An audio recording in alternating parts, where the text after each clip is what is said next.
the cold opening. I'm gonna blame you. We forgot. Oh, Anyway, yeah. It's okay. this What? video is insane. Okay, so Idubbbz just dropped a new video yesterday. I forget who recommended it, but thank you for recommending it. This video is crazy. This is a new future. We're gonna talk about it. I don't want to spoil the surprise, okay? But there's something new and insidious lurking within the Idubbbz world that I can feel coming into fruition, which we'll find out during this video.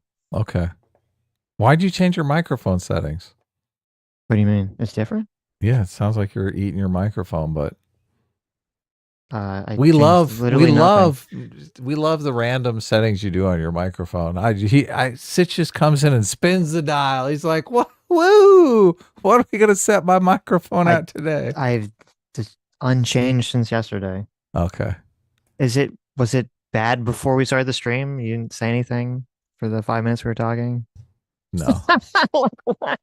Well, look, when you first join the stream, you Yeah. whisper to me, and then you Okay. have a completely different So- energy level. So when am the I stream too actually loud? starts, Should I turn it down? Give me some feedback that's actually useful. Let's just get into the video here. Okay, or we'll just get into the video. Yes. You guys can Now, Yeah. you guys can take it.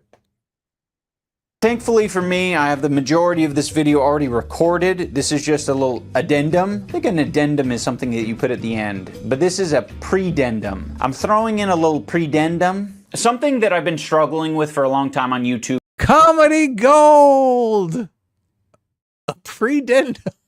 Yes, listen, this is peak Idubbbz comedy. I know. This is amazing. Is concern trolling. The thing that I really struggle with is not identifying concern trolling. The difficult part of it is when there are people who have authentic concern out there and the concern trolls are concerned over the same thing. So I'm like, oh fuck, I'm giving in to the concern trolls by addressing, this segment of the population or this segment of my fan base who have genuine concerns. So I don't want to let the trolls inhibit my ability to communicate to my fans or people who are confused out there. So Here's how we handle concern trolls. You guys got concerns? Fuck you. Fuck off. I want to talk about Creator Clash. I want to talk about the structure of the business and how it's changed over the years and just sort of put to rest any of the lies that are being spread out there about Anissa, about me, and about the event. My main incentive for sharing. So I have a theory. Well, I have one of two theories. The second theory I'll tell you later. The first theory is What is your theory?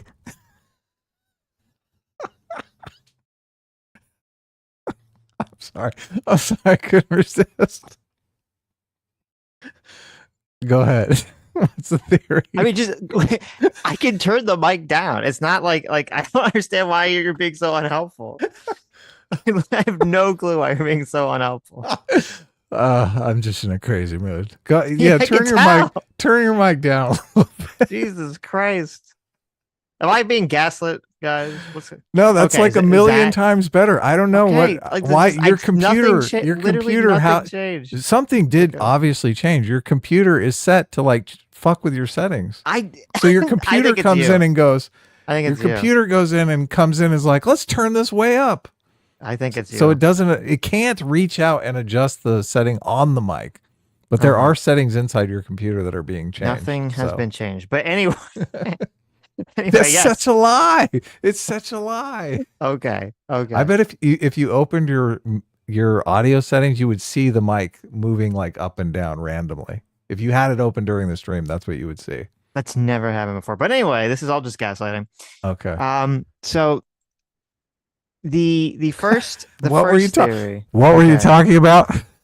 The first theory, asshole, is that Adam is actually being paid by Idubbbz to promote Creator Clash. Okay. The first theory is that there's a lot of weird clips here that Ian pulls from like 2022.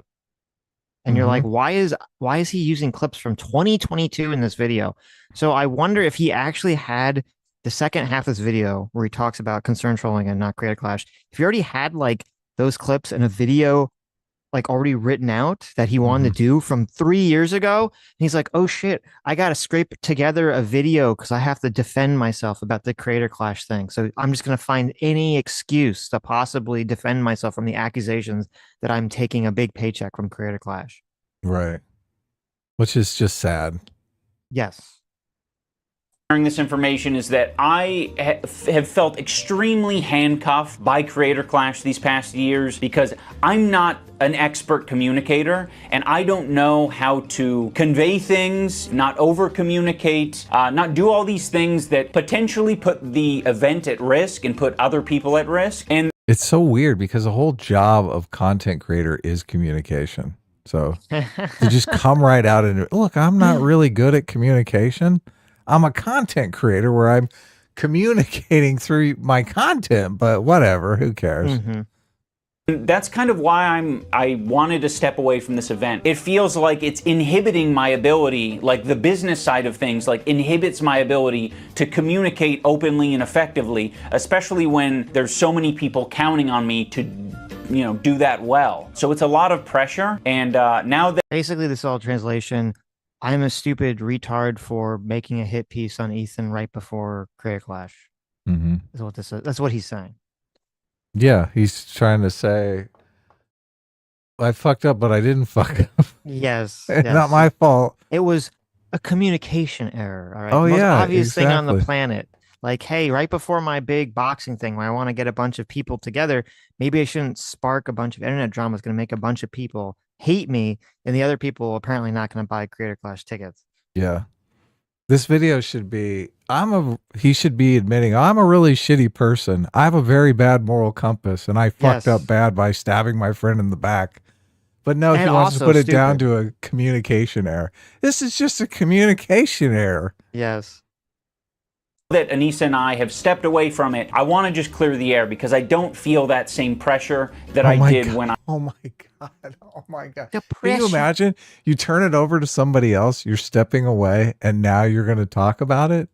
Just shut the fuck up. Why are you making my job so much more difficult, right? Listen, like, can you imagine you just took this thing over and now he's making videos about it? Yeah.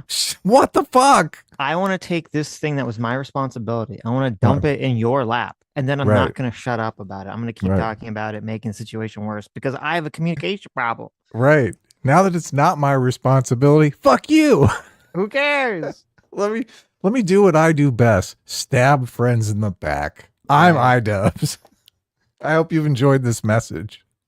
I was part of the event. If you look into charity events, they come in so many different shapes and sizes, and there is really no format that is completely obvious for creator boxing plus charity. For the first Creator Clash, we had the business model of after everyone has been paid for, you know, the expenses of the event, all profits go to charity. That was perfect Democrat nonprofit setup, right?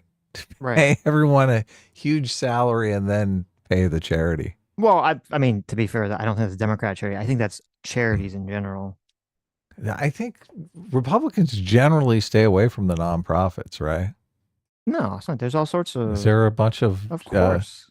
I guess like a million maybe, Republican nonprofits. Yeah. What are the like the Cato Institute? Is that a nonprofit? Because I guarantee you they're probably doing the same thing, right? Big fat I don't know paychecks. if the Cato's, but I mean, most of these things are these weird nonprofits. So be interesting to look at. Is the business model. It's just Democrats obviously I think have a predisposition towards nonprofit because they have this thing where they claim profit is theft. So it's like, oh, we don't want to make a profit here.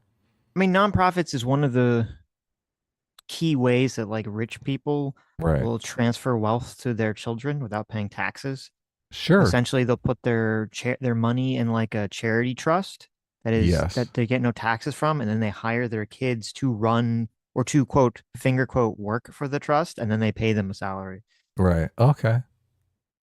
Yeah, that's the same exact setup. Yeah. Pay them a big fat salary. You get $2 million a year. Mm-hmm. You have to show up one day a week. Yep. And it was successful. Thankfully, it worked out the first year. Now, some people will be critical of one of the costs being parties for Creator Clash 2 and actually Creator Clash 1 because that's where we got the idea from. It was very successful for Creator Clash 1, or the event was successful. We don't know if the party worked to encourage people to promote the event, but that was the idea. You get a bunch of creators to show up to a fucking hotel the night before their fight, and they're going to post about it on social media. media, and the internet will be abuzz. And the event was successful, so we thought that that strategy of having, you know, a little hubbub, a little hullabaloo before the event and after the event was a good idea. So we ran with that strategy again, hoping that creators will post about it and be excited about it and buzz will be generated. But it didn't happen. Or maybe it did happen, but it just didn't sell tickets. I would cross that off my list as a learning experience of, well, if you do this strategy, you either gotta force people to post about it or you have to fucking, I don't know, not do it. You gotta make sure that people are slapping each other during the weigh-in. That's probably what I'd change it to. Because it's cheaper, you know? It's a lot cheaper if people slap each other during the weigh-in. I would just want. Okay. Bitter. How retarded do you have to be that you're like, we're doing this nonprofit event where the money is supposed to go to charity, but we're going to blow some of that charity money to have a big party before the fight in the quote hopes, right? In the hopes that the people there that are the boxers or content creators are going to just like tweet out the party pictures and that's going to get people hyped. And you're not even going to like tell them expressly to fucking do this, to say, hey, for the sake of charity, go fucking tweet out and promote this like crazy, take a bunch of fucking pictures. You know, you're not going to hire someone to take a bunch of pictures and throw them all over social media for people to like tag themselves and retweet and repost and do all that stuff. You're just like, I just hope I'm just going to throw a big party. You know, people take pictures and post it to their fans. Yeah, that's kind of silly. You need a social media manager. That's what all these big party promoters do. A special person that goes around and runs and is tagging like everybody there right and left just to get a quick retweet out of them. So stupid. Well, Yeah, this is no wonder do all the work for them. So mismanaged. Wasn't about that. I was just like, I don't want this fake drama shit. For the second creator clash, we used the same business model. This time we increased the budget, we had more fighters, we had a bigger arena, and more expenses in general. As a result of that, why the fuck are we even talking about this? Who fucking cares?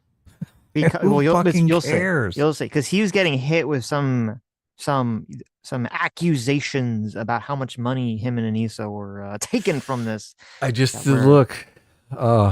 You're watching, and now that it's being postponed and pushed back and moved to the other side of the country, people are very unhappy about all this. Have these? Maybe Ethan is signal boosting these accusations. So. Oh yeah, of course. But this is the first I've heard of the accusations, so I'm getting them straight from the guy who doesn't want me to know about the accusation. No, I mean it's all circulating, the drama circulating. Oh, okay. Yeah, and I mean this is common knowledge, and I don't know about it. Sitch, what the fuck? You're too busy touching grass. I guess so. Jeez. And sneaking into my apartment and changing my microphone settings. Apparently, no, it's your computer. We'll work it out, but not after the stream. I got to. But no, it's got to be terrible if you actually spent a bunch of money to get a flight and a hotel in Florida, and then it's like surprise, it's been pushed back months, and it's now in California. You'd be like, what the fuck? It's now on the opposite end of the country. Yeah. I saw that there were some content creators who are some boxers that, in order to try to give their fans anything, they're like, oh, well, I'll have like a fan meetup in case someone can't get their money back or something. At the very least. Oh, and then it's put on the fans. Yes. Oh, that's so sad. And the boxers themselves, because now they have to go do this. Right. So stupid. Oh, it's put on it's put on each of the content creators' fans. Right. Like I would feel horrible for our fans. Yes. And then all of a sudden it would become our responsibility. I'm doing this. Gotta go fly out there. Yeah. Yeah. Oh, fuck. What a nightmare.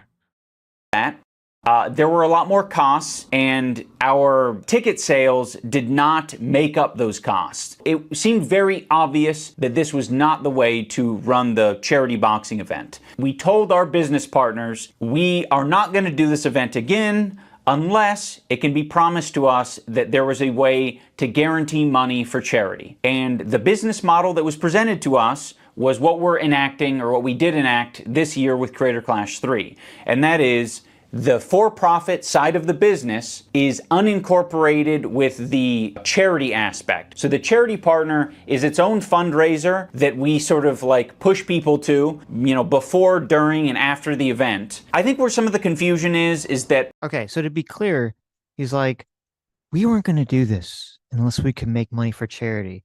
And his quote business partners were like, okay, here's how we're gonna make money for charity. This boxing event will have nothing to do with charity.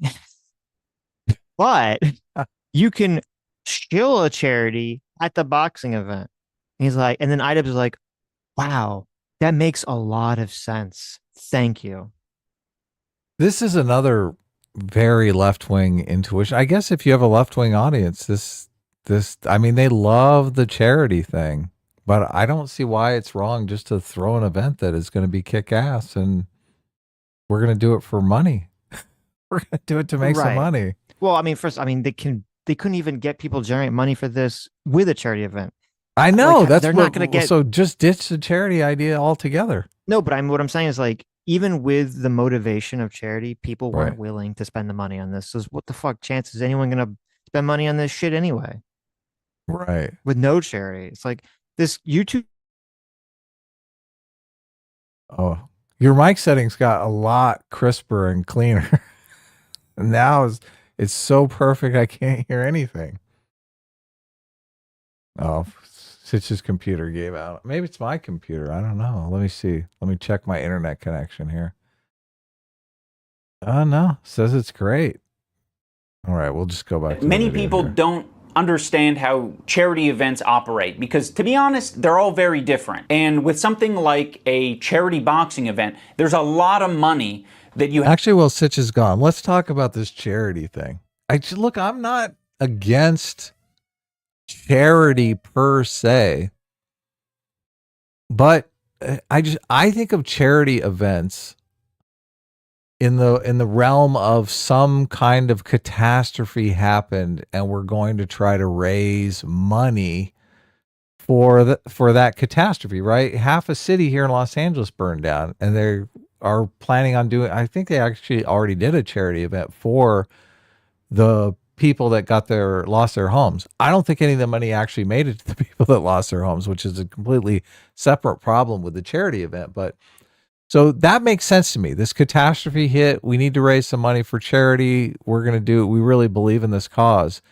But this charity thing just seems like a marketing ploy that you tack on to your creator clash. Like the purpose of this event is to do the creator clash. Everyone gets together. They have fun beating the shit out of each other. People are interested because a lot of people like these creators and watch YouTube. Well, why tack on the charity thing? Who gives a fuck?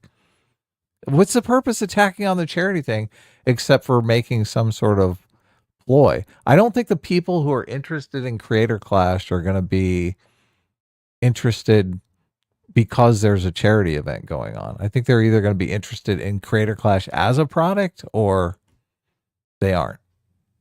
You have to front to put it on in the first place. And if you have an investor, you're able to do that. That investor is going to want money, they're going to want profit, but that at least gives you the initial funds to put on the event. There are other charity initiatives and events that allow people to spend money for a ticket and immediately get a product, and also their money goes to charity. Those are usually big fucking conglomerates, giant companies that can afford that cost because they're selling you other things. Some people have an idea of charity events as being like a strictly altruistic thing where Don't tell me this guy has no merch for this Creator Clash thing. He has got no system of getting extra money out of people for products. Interesting. Just bad business takes all around. He's more concerned about giving his money to charity than actually making some money. Everyone is just sacrificing their time and energy and money for the charity. To put on a boxing event costs a lot of money. And even in other examples. Harrison Jodet for $2 says, will Sitch come back if we believe in him enough? Yeah, look, you motherfuckers didn't believe enough, and now he completely disappeared from the universe. I'm back. Oh shit, it worked! Everyone believed. You believed. They believed, yeah. What happened? The internet. Hey, your mic sounds better. What happened? Well, the internet blinked out. I don't know. I didn't change. The computer has been untouched. I didn't touch Did you plug your computer into the Ethernet cable? No. Look at that. What? Obviously. No. Like the internet stopped. It stopped getting internet from like the From internet the company. air? From the internet company. It's not like the router was fine. Are you it just wired? Wasn't getting internet. Are you wired or not? No. I can't believe you do these live streams. You're not even wired. What an unprofessional. This is Idubbbz level. That would have made that would have made zero difference. What are you talking about? Would have made a difference to me. Okay. That was in my old place. You drop out periodically. You dropped out like 3 times. I just don't say anything because I get tired of repeating myself. So what are you? When do I drop out? We missed a couple words twice already. Oh no! Maybe maybe it was pre-internet and getting ready to go out. It's last night. The internet went out for like a couple hours. So I'm assuming it's on the internet's end. It's not on my not being plugged into the router end. Okay? Well, my internet's going to go out at 1 p.m. So we need to get this show on the road. Right. You want to say anything about charity? I mean, what is your take on charity? It's a bunch of bullshit, right? I hate charity. I hate helping people in general. Right. I like helping people. I don't like the idea of business charities. I don't like helping people who complain about my microphone volume. Okay, I'm an effective altruist. Have you heard of my friend Sam Bankman-Fried? Oh, okay. I have heard of that guy. Yeah. Your microphone sounds great now. We'll work it out. Okay. We'll work it out on the Thursday stream. Examples like GDQ, Games Done Quick, is a charity. Here are examples of all the people who run these charity events efficiently and don't have any problems.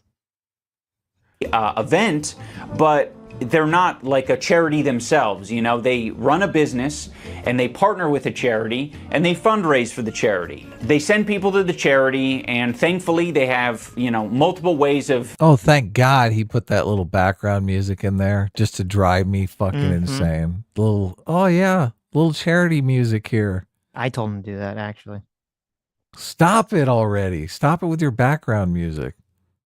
Being paid and paying the people who are running the show. That might be through payment from the charity. That might be through their own Twitch stream or merchandise. I just know that for a charity boxing event in the form of Creator Clash, there aren't too many ways to recoup your money other than ticket sales.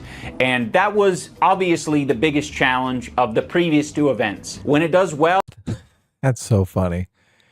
And look, he threw up because he forgot to actually say it in the video. He threw up. And sponsors. Yes. Doesn't it seem like sponsors are probably the big money? Yes. That's like a huge money, right? Idubbbz is a fucking retard. And whoever's managing Creator Clash is a retard. They're like, oh, we couldn't get enough ticket sales last time. I know. Let's have the same venue that cost $1 million that's not going to get filled again. You're not throwing a jersey on your fighter that has about every corporate logo and sponsor possible on it, right? Right. Exactly. Yeah. Look, when this guy gets a shit kicked out of him, everyone will be looking at your Kleenex logo. It'll be perfect. The fucking snot will be flying everywhere. Everyone will think, I need a Kleenex. After your ears have been shattered, get some Raycons so you can really hear with crystal clear Exactly. clarity. There you go. Maybe we can get him to wear the Raycons during the bout. There you go.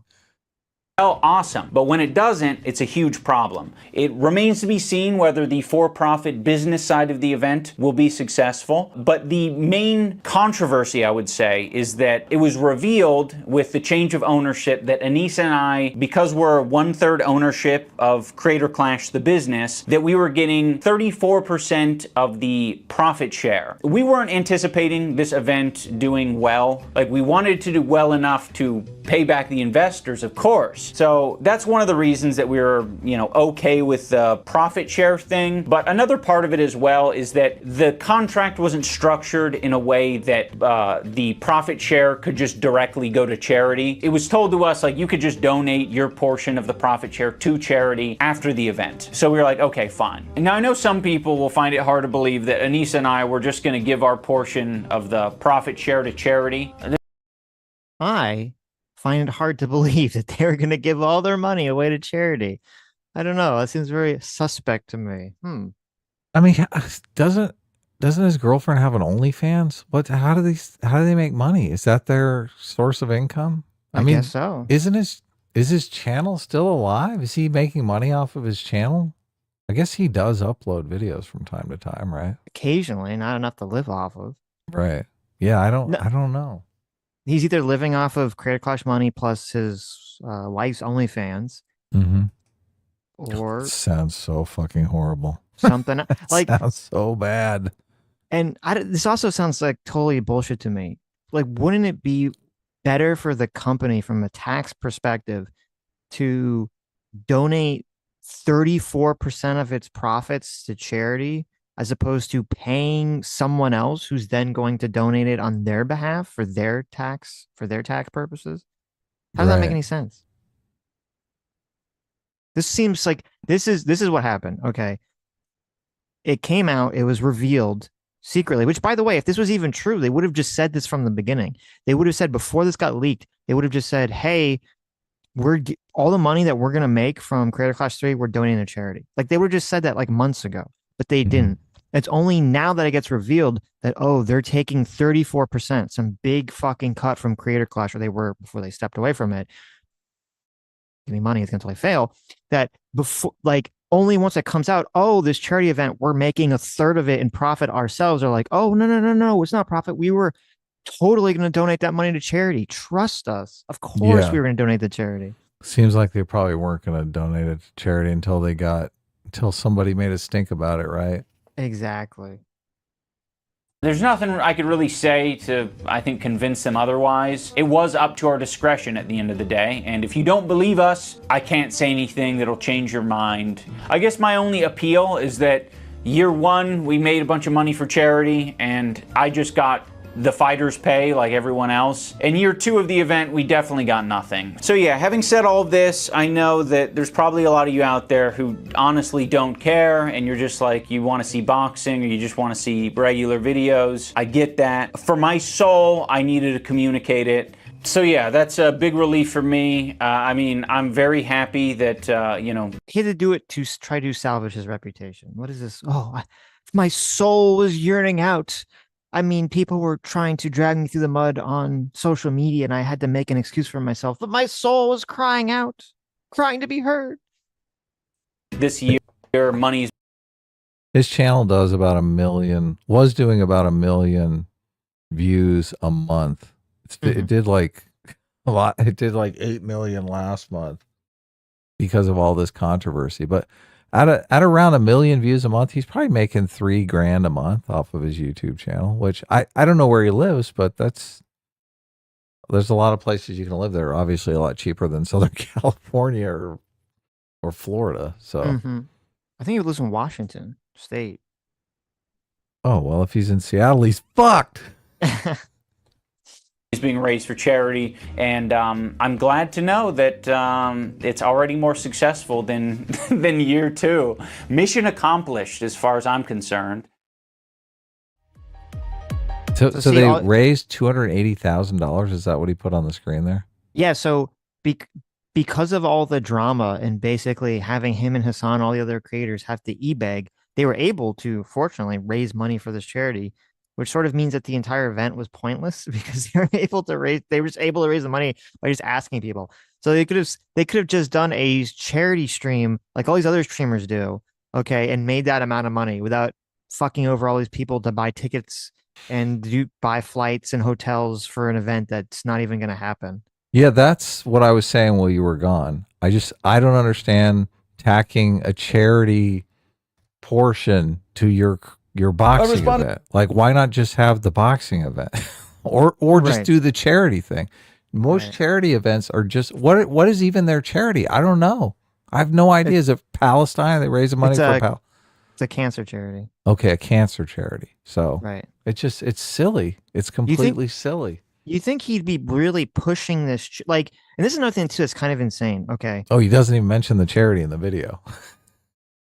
That's hilarious. He flashes it on screen. Doesn't actually show the name. It doesn't say the name of the charity. Like a lot of people, you just listen to the video. He doesn't say the name of it. He just flashes it on screen. Okay.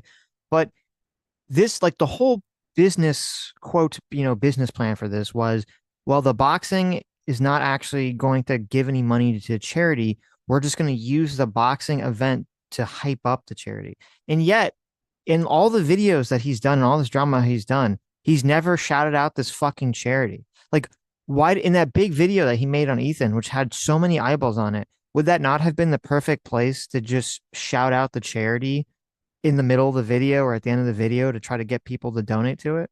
Yeah, of course.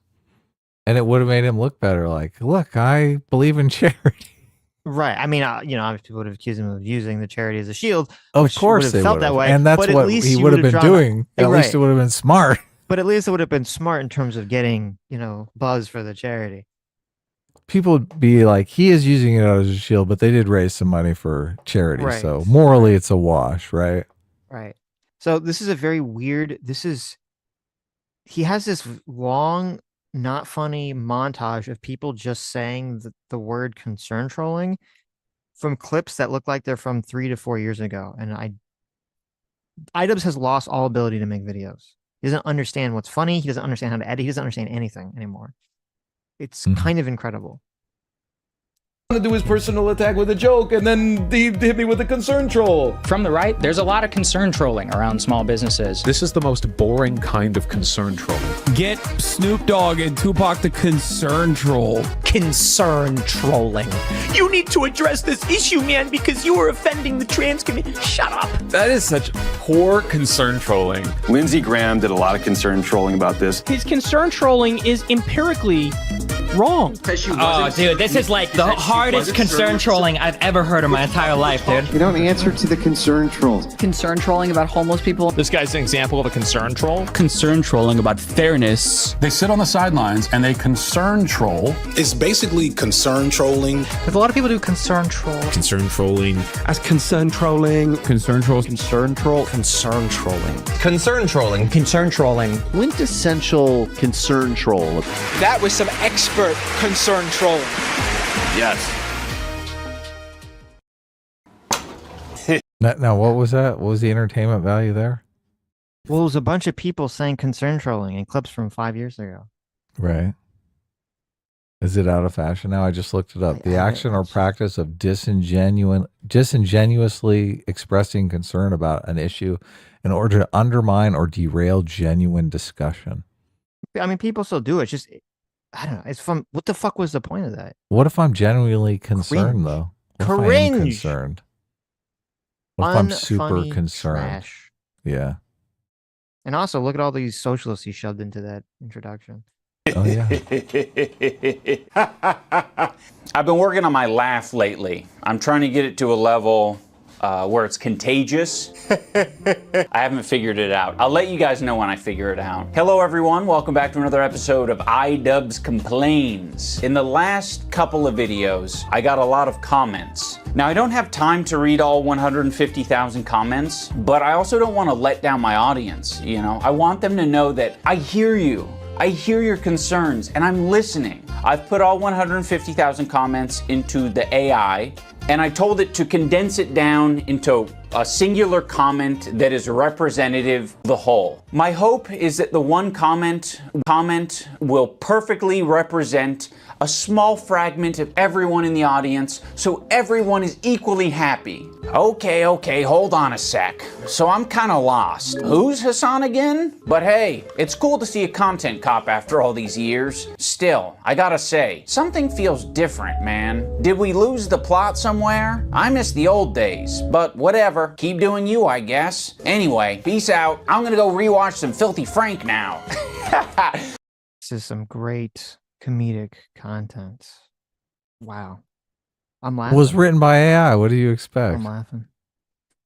I'm going to be honest. I'm a big fan of the one comment because I feel like it perfectly encapsulates a comment from like a normie viewer who maybe watched you 5 years ago, but they don't keep up with the drama or anything. When I first started my research on concern trolling, I was trying to find scholars on the topic. I know it hasn't been around for that long, but I'm like, surely there's someone who is well versed in the art of the troll. He's mastered that art of trolling. To my surprise, Please, who do you think he's no. gonna name? Please, who do you think he's gonna name? No. Who's it gonna be?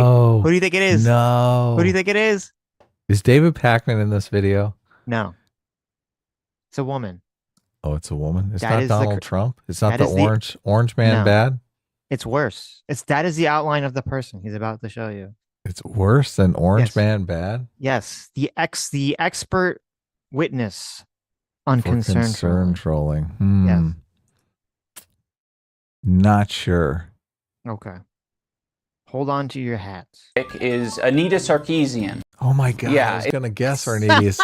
I was literally going to guess Anita Sarkeesian, but I thought, nah, that's too fucking ridiculous. That's You too fool! You should have guessed. I was like, oh my God, everyone's going to say, oh, Adam's a boomer. That's from fucking 20 years ago. Anita Sarkeesian. Blah, I thought people were going to laugh at me if I said Anita Sarkeesian. That's why I held back. I can't fucking believe this shit. You see, listen, you got to listen to your gut sometimes. What the fuck? How is Anita Sarkeesian relevant today? See, now when I say that this is all like clips of videos from like 3 to 5 years ago that I think he's been sitting on, and he just shat this video out to justify him talking about Creator Clash. Okay, this is part of it. This is insane. What the fuck? What happened? Idubbbz is Encino Man here. Somebody fucking froze him in 2016. Mm-hmm. This is bad. This is very bad. It's been almost a decade since like the Gamergate time, and go figure, the white guy 8 years later is like, I think Anita Sarkeesian was kind of onto something. There's a lot of assholes on the internet, and they're kind of misogynistic too, I think. It's crazy. This is insane. This is fucking insane. So this is crazy. I bet you didn't think it'd be so quick that Idubbbz would go full RedTuber, would go full, I'm a white male swimming in an environment of racism and sexism. Oh, how terrible. It's going to get worse. I can't fucking believe this. He's going full RedTuber. I can't believe this. That's what this video is. Yeah, but it's so, this is so out of touch with 2025. Yeah. Can you, look, we had the Gamergate queen, Brianna Wu, on, I think 2 years ago now. How long ago did we talk to Brianna Wu about Gamergate? A year and a half ago, yeah. And everyone was like, oh, fuck, Gamergate. What the fuck is Gamergate? Gamergate is like, Gamergate is ancient history. I mean, we're talking... It's so irrelevant now because it's so long ago, especially in internet years where every year is like 100 years. It's just fucking centuries ago. Sitch. This is like Idubbbz showed up as, you know, the how you doing fellow kids meme. Yes. Yes. He's like, oh, how you doing? How you doing, fellow breadtubers? Let's talk about the harassment that Anita Sarkeesian has faced, right? My fellow white males. Like, what? I know. Holy shit. Were you in a fucking ice block? What the hell happened? It's exactly right. Somebody thawed this dude out. Holy shit. This is insane. He's not kept up on anything. No. What the fuck has he been doing? He's been doing heroin, right? Like he's been on a heroin bender for the last 10 years. I mean, listen, he had the block out sitting in the cuck chair with his wife. So, you know, well, I get it. I understand. Oh, right? That's bad. I guess, look, if heroin's your only friend, sometimes you got to turn to the only friends you have. Exactly. Crazy with a little CTE. Oh, wait, hold on. You got to listen to this in like its completion. This topic is Anita Sarkeesian. Yeah, it's been almost a decade since like the Gamergate time, and go figure, the white guy 8 years later is like, I think Anita Sarkeesian was kind of onto something. There's a lot of assholes on the internet, and they're kind of misogynistic too, I think. She was the fucking asshole, you bitch. You gotta listen to this next part. Okay. I can't fucking believe this shit. I am fucking in awe here of how terrible this is. I know. She was the fucking asshole. That's why everyone went after her. Oh my God. You're just saying that because you're a misogynist. No, it's bullshit. It's fucking bullshit. It's crazy what a little CTE or the love of a woman will do to you. Unfortunately, that's not. So he's literally saying that the brain damage from boxing and his wife is what made him become woke. Okay. He's like, oh my God. Everyone's saying that my wife changed me. You're correct. Yes. Her love made me a woke red tuber pussy. Well, and getting hit in the head. Right? And also getting hit in the head. Which, I mean, I'm looking at Anissa. I could bet that those two things are related. Okay. Is she friends with Anita Sarkeesian now, or what's the deal? Probably. Why is he? Oh, I just the way people capitalize on guilt in people is obscene to me. Why the fuck is everyone feeling so guilty about everything? Now, to be clear, this video that he has with Anita is from 2018. All right. Okay. So, like, if you just, and it only has 17,000 views, right? No, oh my. Okay. Because I'm like trying to construct in my mind how he like came to this information.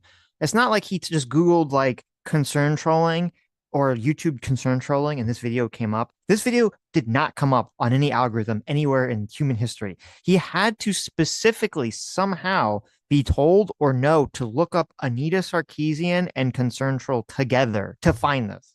Right. Oh, I'm searching Anita Sarkeesian or Gamergate. Yes, he made the conscious effort in 2025. He's like, it's the year is 2025. I want to make a video about internet culture. Let me type in Anita fucking Sarkeesian and bring up a video from fucking 2018. Yeah, when we talked to Brianna Wu, so many people were just like, fucking get over it, like move on already. Like people were coming at us hard. Right. I thought, okay, well, it is kind of irrelevant. Mm-hmm. This is sad. This is so sad. No one could have the only species of concern troll out there. The most obvious definition for concern trolling is when someone is pretending to be concerned about a particular subject or cause, when in reality, they don't give a fuck. They're just doing it to either get attention, start a fight, derail a conversation. To be honest, it's very effective, because back in the day, you could... There's actually two forms of concern trolling. Mm-hmm. Okay. And one of them is just purely to demoralize or confuse people or the subject of the troll. But there is a legitimate, or I would say a more legitimate form of concern trolling, which obviously he's not going to bring up, which is also known as holding people to their same standard. Okay. Mm-hmm. And this is what a lot of people on the far left would get very triggered for, going back to the old days, very triggered by, which would be they construct this whole like hyper social justice warrior. Let's just use all the old terms, right? This hyper social justice warrior framework where they would accuse every little action you do as being racist or sexist. And so then when they would do something, you would hold them to that same standard. Right. Like, for example, you'd be like, well, Idubbbz, in that video that you just had with Anita Sarkeesian, the majority of the video actually features a black woman and a trans woman explaining the definition of concern trolling. Obviously, you chose to only show that one clip of Anita Sarkeesian because you're a racist and a transphobe. Right. Yeah, right? Of course. Yeah, that's how the social justice warriors would do it, obviously. Right. But there is a benefit to concern trolling, I think, to expose how absurd someone's ideology is or how hypocritical they're being. Well, and this is why they came up with the term concern trolling, because they could say, you're a fucking racist and a transphobe. You don't care about racism and transphobia. You're just concern trolling. Right. Yeah. But I like the way you frame it as holding someone to their own standards. Sometimes. Yeah. You can't do it just to be an asshole, obviously, too. But yeah. I don't give a fuck. So, I mean, I don't think I can concern troll because I just openly say, I don't give a fuck, but you're being a goddamn hypocrite. Right. I don't give a fuck about the whatever you're doing, but identify someone trolling pretty easily, and you can kind of scroll past it. They'd have a name like Shit is Fuckus, and they would say fake and gay. But nowadays it feels like the average troll is going to give you a paragraph or two, and you will not be able to identify straight away if someone is fucking with you or not. Do they hate me? Are they making a... I just realized how easy it would be to just go to ChatGPT and have some prompt. You just feel like, give me Give me a concern that someone politically correct would have about this video. You just dump the transcript in and then you just copy paste that onto the comment section. Of course. Like 5 seconds. A point here? Should I rethink my behavior? What the fuck? It seems like they'll oftentimes give you their fan resume to like prove that they're not just some random hater, right? They're not a troll or a hater. They're a fan who's been supporting you since the Kickstarter crap era. They've been supporting you since you made a NFT of your ball sack. I've been subscribed since the Overgrowth Let's Plays. Hello everybody and welcome back to more Overgrowth. Just want to say that this video really missed the mark. Hope that you can do better. Hope that you can do better is such a great thing to say. It's like, you're a piece of shit. Part of the reason I want to share this is because I know there are a lot of creators out there who have to deal with this on a regular basis. They have to be the ones to differentiate between authentic and inauthentic. And a lot of the time you just gotta fucking flip a coin or just ignore it outright. And it's really easy to say like, I would handle that really well because my policy is to not give a shit about any of it. But obviously... So to be clear, the framing of this, he's trying to again make this like he's so magnanimous. Okay, the framing is not this is something that's annoying that I have to experience. I want to talk about it. I'm going to be helping creators, other people deal with the concern trolls. Okay. Yeah. Well, all would be forgiven if he just made good content. Like content is king. Yes. This is fucking shit. This is shit. Yeah. It's not funny. It's boring. It's not interesting. He's explaining something that everyone fucking knows already. And he's not going to offer up any solutions really to anything about this. Right. Yeah. Oh. If you do want to have some sort of relationship with your audience or the internet in general, you do have to give some percentage of attention to what's being said online. That's going to be different for everyone. Now, some people might be worried that I'm giving new strategies to all the trolls out there, but don't worry, they already know these strategies. This is kind of like I think this is in all of us, right? Like, if you want some attention, you're going to figure out a way to get the attention. If you want to fuck with people, you'll figure out how to fuck with people. This isn't like some secret sauce, really. There's a few different strategies of dealing with concerned trolls. You can obviously, try to look into their post history, and if they don't come across as credible, if all their post history is wiped, then you can just say, I'm gonna err on the side of you're trolling me. When I listen to Tim... I can't believe any content creator would spend any fucking energy on this. This is like, I would be thinking about, how can I make something amazing, right? That's where you should be putting your time and energy in. You should be writing fucking scripts, writing ideas for scripts. No.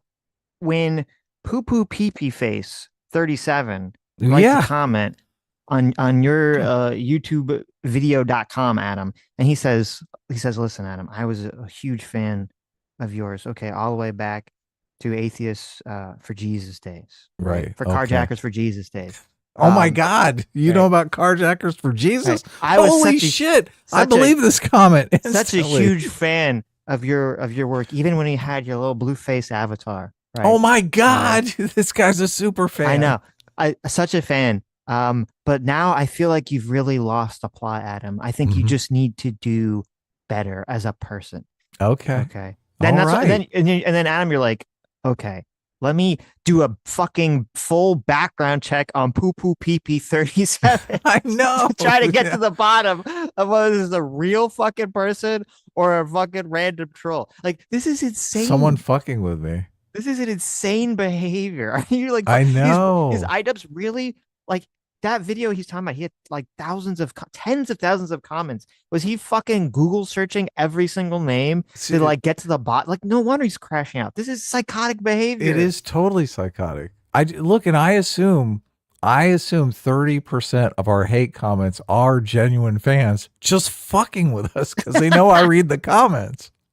Like, I just let it go already. Okay. Yes. Let it go. Get over it.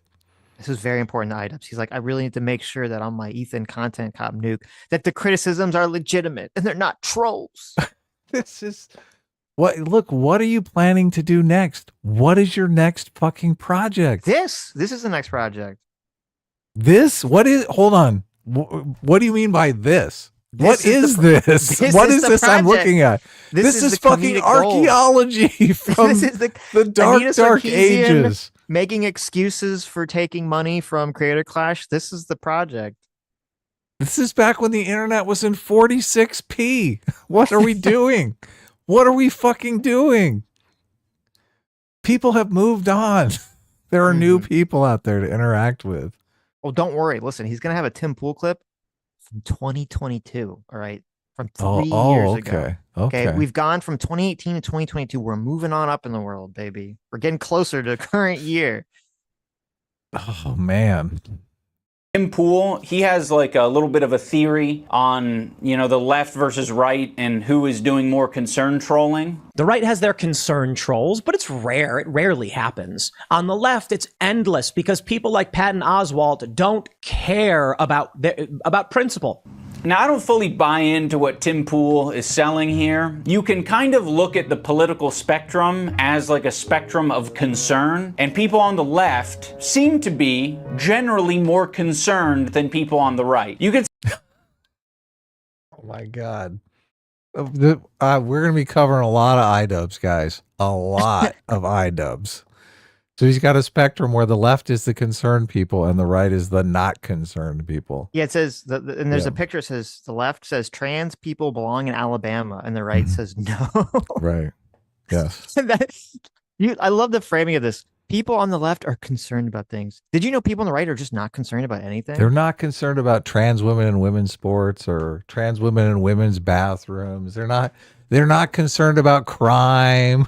Or I've never heard someone national defense about anything ever. They're not concerned about the deficit. They could care less. Apathetic to everything. They're not concerned about anything at all. This is bad messaging. It's the standard bread tube messaging is supposed to be that the right is hyper concern trolling and caring about things that don't matter. That don't matter. Come on, exactly. You're doing. If you want to be a bread tuber, you got to make sure you get the right talking points. Okay, you don't even have the right fucking narrative. You Nimrod. No. Yes, we can fix this spectrum up for you.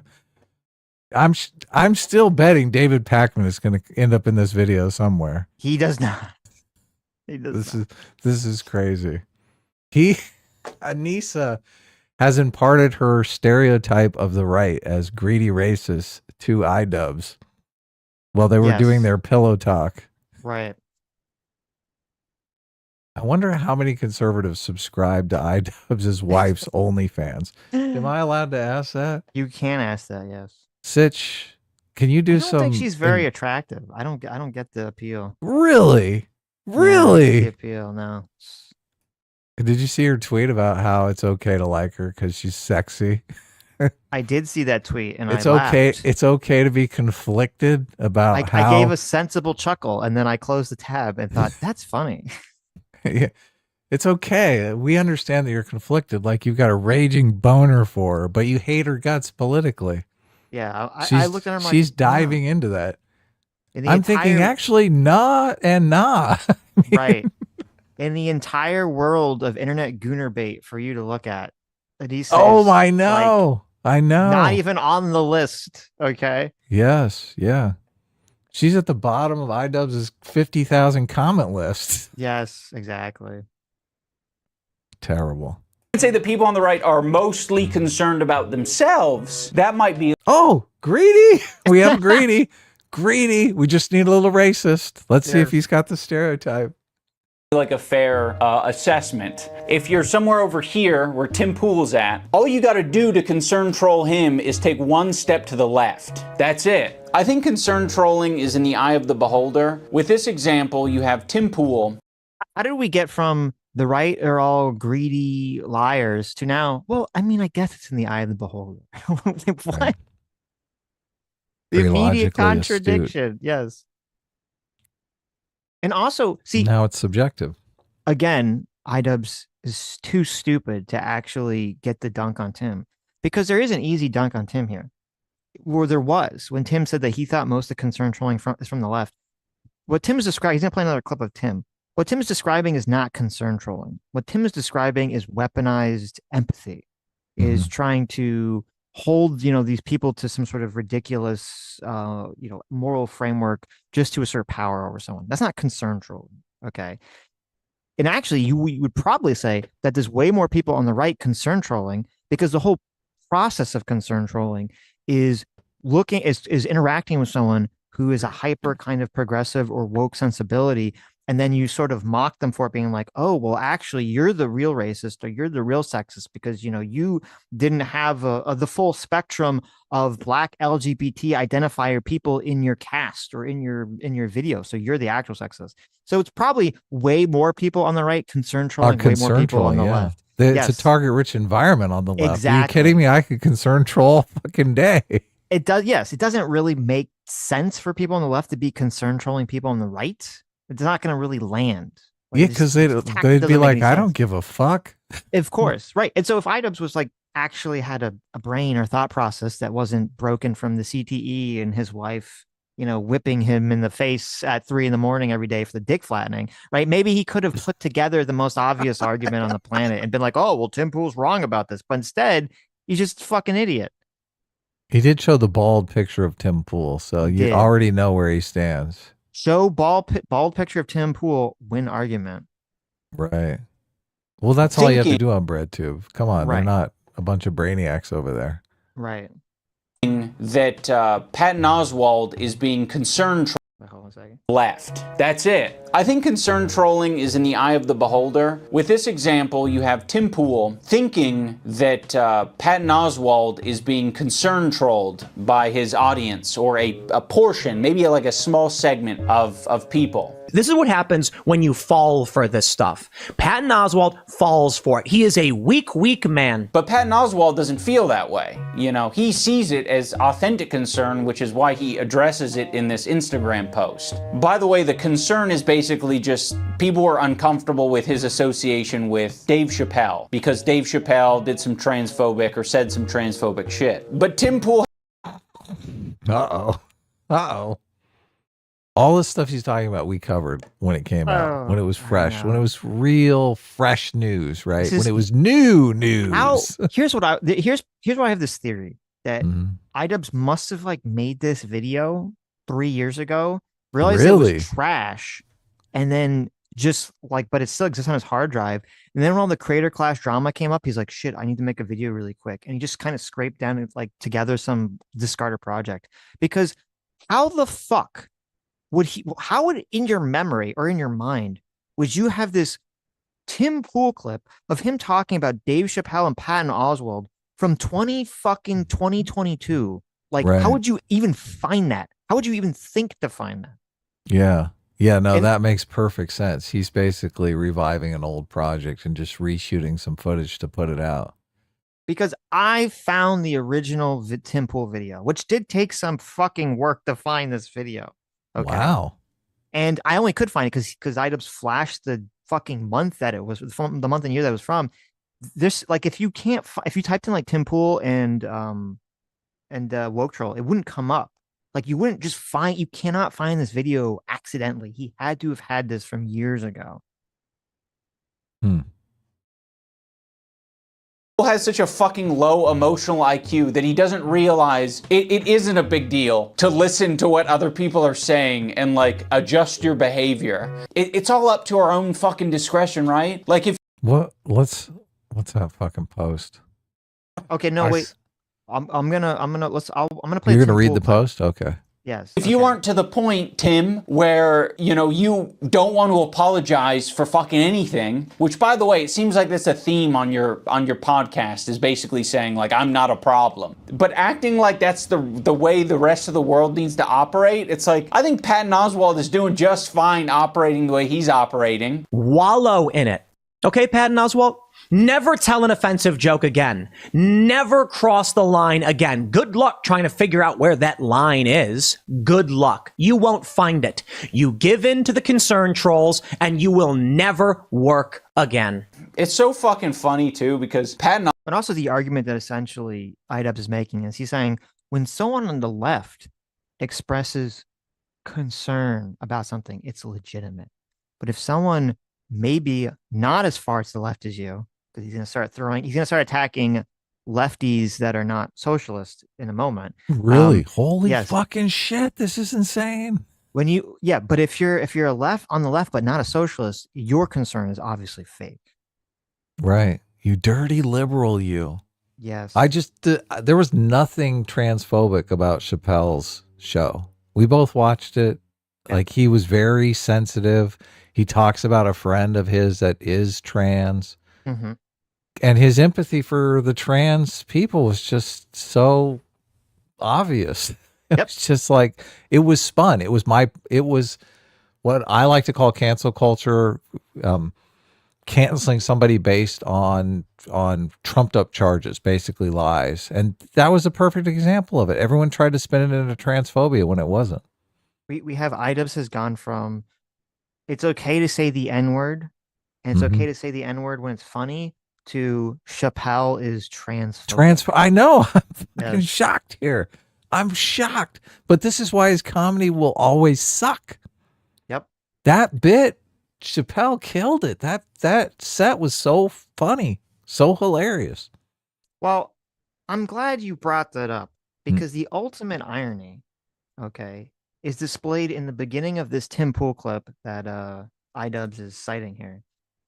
Patton Oswalt made a serious mistake. And it wasn't taking a picture with Dave Chappelle. That's part of the mistake. No, his mistake is trying to be a mainstream establishment lefty while also trying to be a comedian.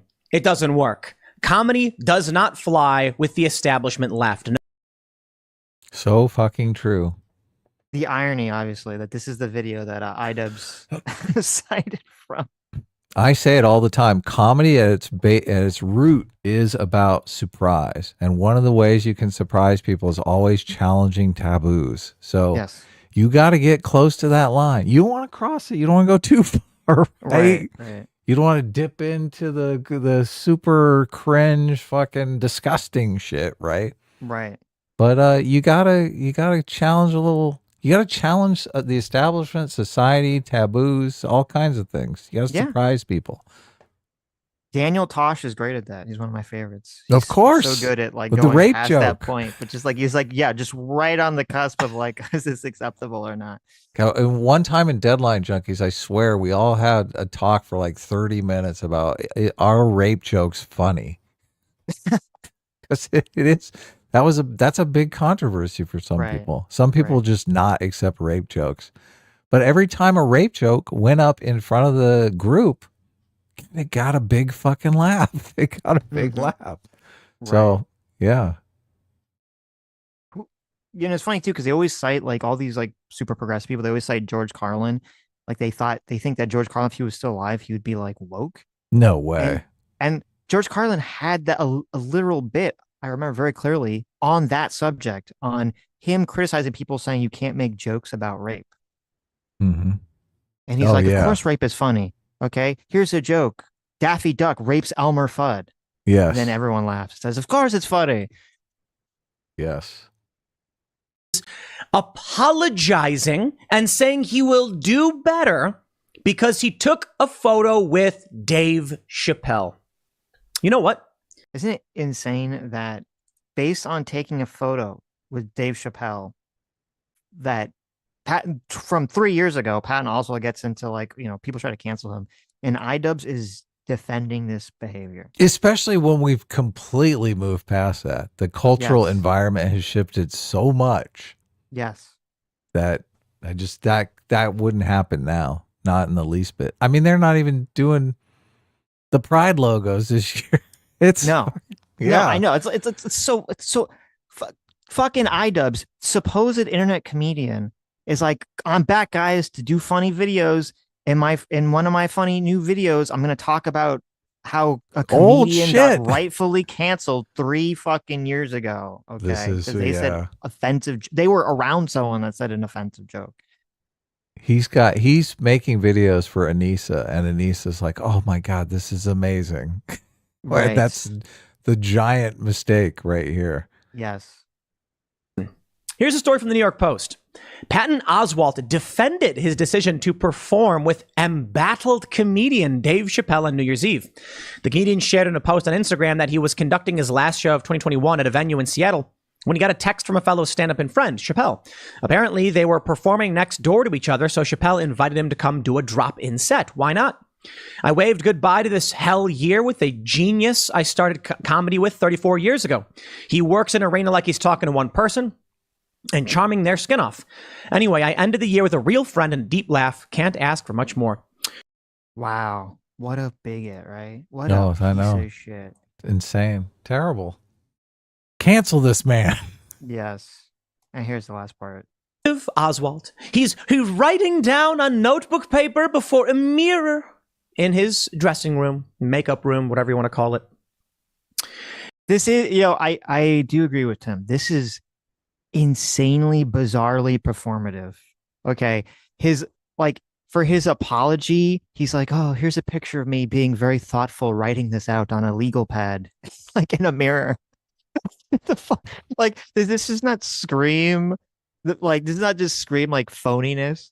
Yeah, like a PR person scripted this. Yes, it's so insane. Who's taking the picture?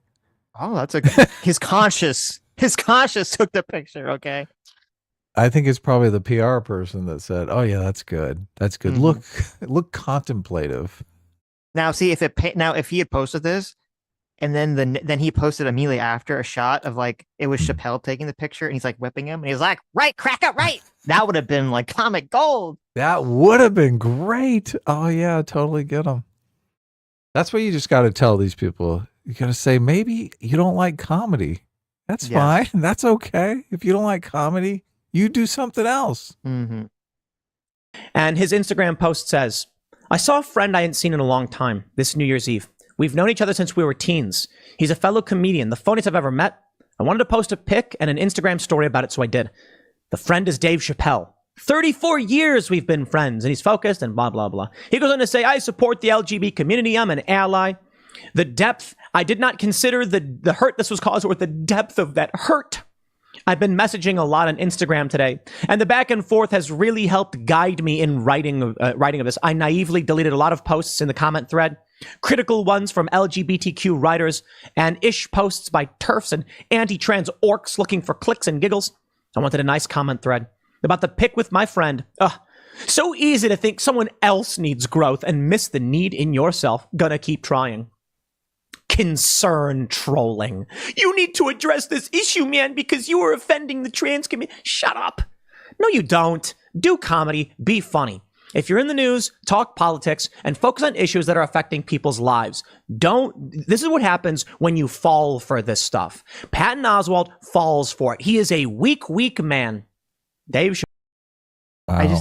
It's crazy to me. I didn't even know this. Patton Oswalt has been like friends with Chappelle since they were teenagers, and he does like a set because they're just next door. It's New Year's, and I guess I don't know if this is like around COVID or something. And it's like he's like, oh, we're gonna end this horrible year with something good. And people are like, fuck you. Dave Chappelle told a handful of jokes that I found mildly offensive, and then it like causes this whole shitstorm where Patton also was like, oh, I have to like write my fucking apology letter in the mirror and post it. And Idubbbz looks at this and he's like, I'm going to criticize Tim Pool in this situation. I know. He's the one that's in the wrong. It's so crazy. This guy has so much guilt inside of him. Idubbbz does. Yes. He's got it. Why does he feel so guilty? Why is he on this penance train? Nobody cares. It's not entertaining. He's being emotionally manipulated and abused by the people around him. Oh, so sad. Is the answer to that question. I can't disagree with you. I can't disagree at all. That's got to be what's going on. Also, I don't know why he's got Squidward with a MAGA hat in the thumbnail. Yeah, what is... But okay. All right, let's get back here. He's struggling. He's heard thumbnails are important. Right. Because Patton Oswalt has been doing comedy since Tim Pool was in fucking diapers. What the fuck are we talking about? Can we please, like, I don't know. It feels like people like Tim Pool love to appeal to, like, authority all the time. In this scenario, can we please appeal to authority or acknowledge that this guy has tremendous authority over you in the world of comedy? Unless you think comedy is saying, like, I went to a Jewish bakery the other day. They had bagels. Really good, really good, really impressed with it. That's the comedy you're headed for. That's the joke South Park made. And even South Park has started pulling its punches. Let me tell you about the real world, my friends. Get woke, go broke. One of the reasons that I'm bringing this up is... Wait, how is that Tim appealing to authority? Yeah, what is that all about? What does that even mean? I'm so convinced that Ian's brain is like actually damaged from Do you boxing. think he's done a bunch of drugs? I don't know. He keeps making nonsensical arguments that are like, what are you doing? What's happening here? He's doing his boxing and getting hit in the head and using his boxing money to buy fucking drugs. I think Anissa slaps him around and she's causing the CTE, not the boxing. That's my theory. He's a battered husband. Yes. I mean, he looks like it, right? Look at him. Yeah, I mean, obviously he doesn't follow like everything he knows about politics he's probably gotten from Anissa. Yes, or a bread tuber. Yeah. I wonder I'd like to see his book list. What has he read? Reading. Because after the content cop, I noticed a huge influx of concern trolls. They're trying to impact things in the real world. They're trying to, make people crash out, as I was kind of indicating. They're trying to make you make a whole video talking about them. It worked. It worked. Success. Holy shit. We're manipulating Idubbbz. Troll successful. Look at this. Completely. I know. This is just fucking basic internet 101. Why would you want to confirm their wishes? In my video, but I will say one of the concern trolls was super fucking obvious to me. They came into the Discord. I'll read you what they put. Oh, this guy is creaming his pants right now. Oh my God, he's talking about me. Oh, fucking, this is so good. You can kind of get a vibe for what a concerned troll might sound like. Now, this comment is in reference to me saying that I think he needs a good ass whooping. What are we saying? He needs a hug? No, he doesn't need a hug. He needs a good fucking ass whooping is what he needs. They say, just being for real, this line in the video was pretty strange. Red flag number 1. At worst, it's a call for physical assault. At best, it's very toxic masculinity-esque. It just comes across as parody, right? This was literally no one's concern ever. He needs a good fucking ass whooping is what he needs. This is exactly what you said, holding them to their own standard. Yes. This is exactly what's going on here. Yes. And it's and the little emoji makes it super obvious. It's not even like, they're not even trying to hide it. Yes. It's so and I was just like, I use my super sleuth powers to deduce the concern troll here. Okay.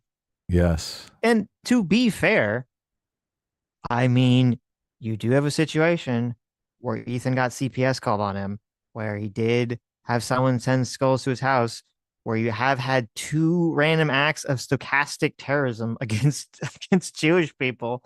Yeah. Okay. Very quickly. So, I mean, yeah, I don't think anyone's going to beat up Ethan because you said that, but so crazy. It's not even a crazy thing for a non-concerned troll to say.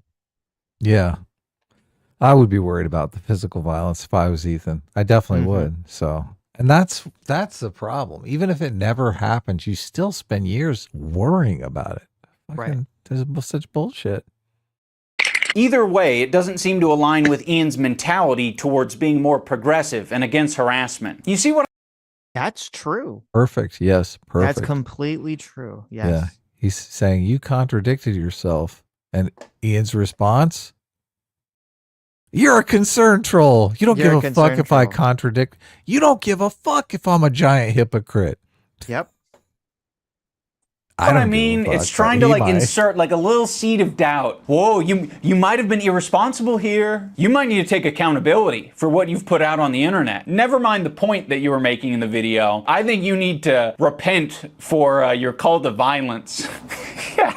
I don't think any. Oh my God, this is so cringe. Yeah. I mean, it is. He legitimately, look. It could be construed as a call for violence. So, well, guys, as I said, it's holding people to their own standard, and they're like, "Well, I don't actually have to be held to my own standard because, fuck you, concern troll." Mm-hmm. God, but if Ian said that about him, he needs a good ass whooping. He'd be like, "Oh my God, what are you doing?" Should make that kind of statement unless they have a very good reason to do so, morally speaking, because you never know what one of your fans might do. It's quite dangerous. I mean, to someone who hasn't been through the ringer of concern trolling, I'm sure this could like upset or confuse someone, but this is just fucking drivel. I honest to God just... You should jump into his comment section right now and go, "That's exactly right. He needs a good ass whipping. He needs someone to get him with it." That concern troll needs a good ass whooping, right, Idubbbz? I think his vid and the whole intention would have been better without that in it. I don't see why he said that. Ugh. Of course, this is a new user to our Discord, so no post history. So we got to get creative. You reverse search the username and you find that they have a Twitter. Their Twitter is suspended. The Blue Sky account, though, has tweets like, "So how long..." Okay, so Idubbbz was so triggered by this Discord post that he's like doing a fucking background check to try to find this guy's social media history just so he could make this video, just so he can make a determination about whether this guy's legit or not. This is insane. This is how are you telling people that? Yeah, no. How are you telling people that this is what you do when someone leaves a bad comment? All your comments are going to be bad comments now. This is sending out the fucking bat signal to troll the shit, to concern troll the shit out of Idubbbz, because if you do, he's going to spend 20 minutes trying to find your other social media accounts. Okay, just to make a determination. Yes, exactly. How many people are going to make a new account with a name, concern troll Idubbbz, and then have it set up so that if you search their name on like X, they'll have another new account with just one post that says, "Haha, Idubbbz made you waste your time." I know. That's exactly what I was thinking. Fucking idiot. Like, why are you spending this much time and energy? And then why are you telling people? You know, maybe you're OCD and you can't help yourself. Yes. Don't fucking tell everyone. I know. Don't tell everyone, "Oh yeah, I spent my whole day tracking down anonymous people's other social media accounts." You look like a fucking fool. Yep. The crash out. So we got to get creative. You reverse search the username and you find that they have a Twitter. Their Twitter is suspended. The Blue Sky account, though, has tweets like, "So how long until Destiny gets banned from this app? Hashtag DGG. Hashtag Dalaban. Hashtag Destiny. Tankies are already terrified of arriving Dalaban forces. Following back all liberals. Hashtag DGG." Now, the reason that these posts are relevant... It turns out he was a Destiny fanboy. Of course, it makes perfect sense. Unemployed, all day to fuck around on the internet. 15 years old. Right. Destiny is quite famous for saying very unhinged, offensive shit, and he doesn't really seem to care that much about it. Don't pretend like you care about mental health or any of that cringe shit. Just be based. Tell people to kill themselves. Make fun of people who are on SSRIs. Make fun of people who have depression or anxiety or GD. Just do that. Just embrace the I can't say the words on stream anymore. All the slurs and everything you use. Just do that. Go full in on it. Now, I'm going to go out on a limb here and say that... What the fuck? He keeps doing this, Sitch. There's no context for that clip. Fucking zero context. Well, he said things that sounded bad or scary, so that's all you need, right? Yes, but Destiny could be telling people not to do all those things that he just listed. Well, I don't know the fucking context. You're in luck. Am I? Because I went and found the context. No way. Okay. You ready? You ready for the context? Holy here? Shit. And listen, I don't want to have to defend Destiny. Okay. But of course I will. not. I will if someone's being dishonest. The truth is important, right? The truth is more important than any of us. The truth is more important, but obviously, right? It's very fucking painful. It is. Yes, it's Destiny doesn't give a fuck about the truth. This is gonna be one of those the meme, it's the sad guy, the worst person you know, made a good point. Meme. Oh, sad. Yes. So here's the context, and you can see how utterly dishonest and hypocritical Idubbbz is being. Does he know he's doing this? Is Anissa editing these videos? Does he know this is completely out of context? He's got to know. It is pretty crazy. Okay, because remember, this is supposed to be an example of Destiny being saying crazy shit, which I would imagine you could find. I'm surprised he didn't have the clip of Destiny's talking about the guy that deserved it. Yeah, the guy who got killed at the Trump rally. Well, he wouldn't post that because Idubbbz might be agrees with that day. Oh, really? I don't know. Maybe. Shit, that's fucking horrible. I agree with that. That's horrible. That's just theoretically. So yeah, maybe he's not going to post that one. But that's probably the most that's a clip that got Destiny in huge hot water. Yes. Well, that and the killing the BLM protesters are what got him in trouble. Yeah. Is to be fair. I think that was something that was not illustrated in previous content cops that I think should have been, and probably wouldn't have left me with so much regret. Ethan deserves all of the criticism that he's getting. I think it's very valid. But I also think at the end of the day, we should acknowledge that he's human because he is human. And he is in a situation that's making him extremely scared, paranoid, defensive, Okay, so the context, in case you forgot, is because we will cover this in the content comp video after Idubbbz does the whole "fuck you, Ethan," "wake up, Ethan," "Ethan, you're a terrible person, you suck," blah blah blah blah blah blah, including the beat up comment that he played. Okay, all those things, right? At the very end, remember, Idubbbz then tries to do this. Oh, I'm empathetic to your plight, Ethan. Okay, I'm gonna, I think that you can do better, right? Yeah, and a lot of people rightfully were like, that's pretty concern fucking trolling.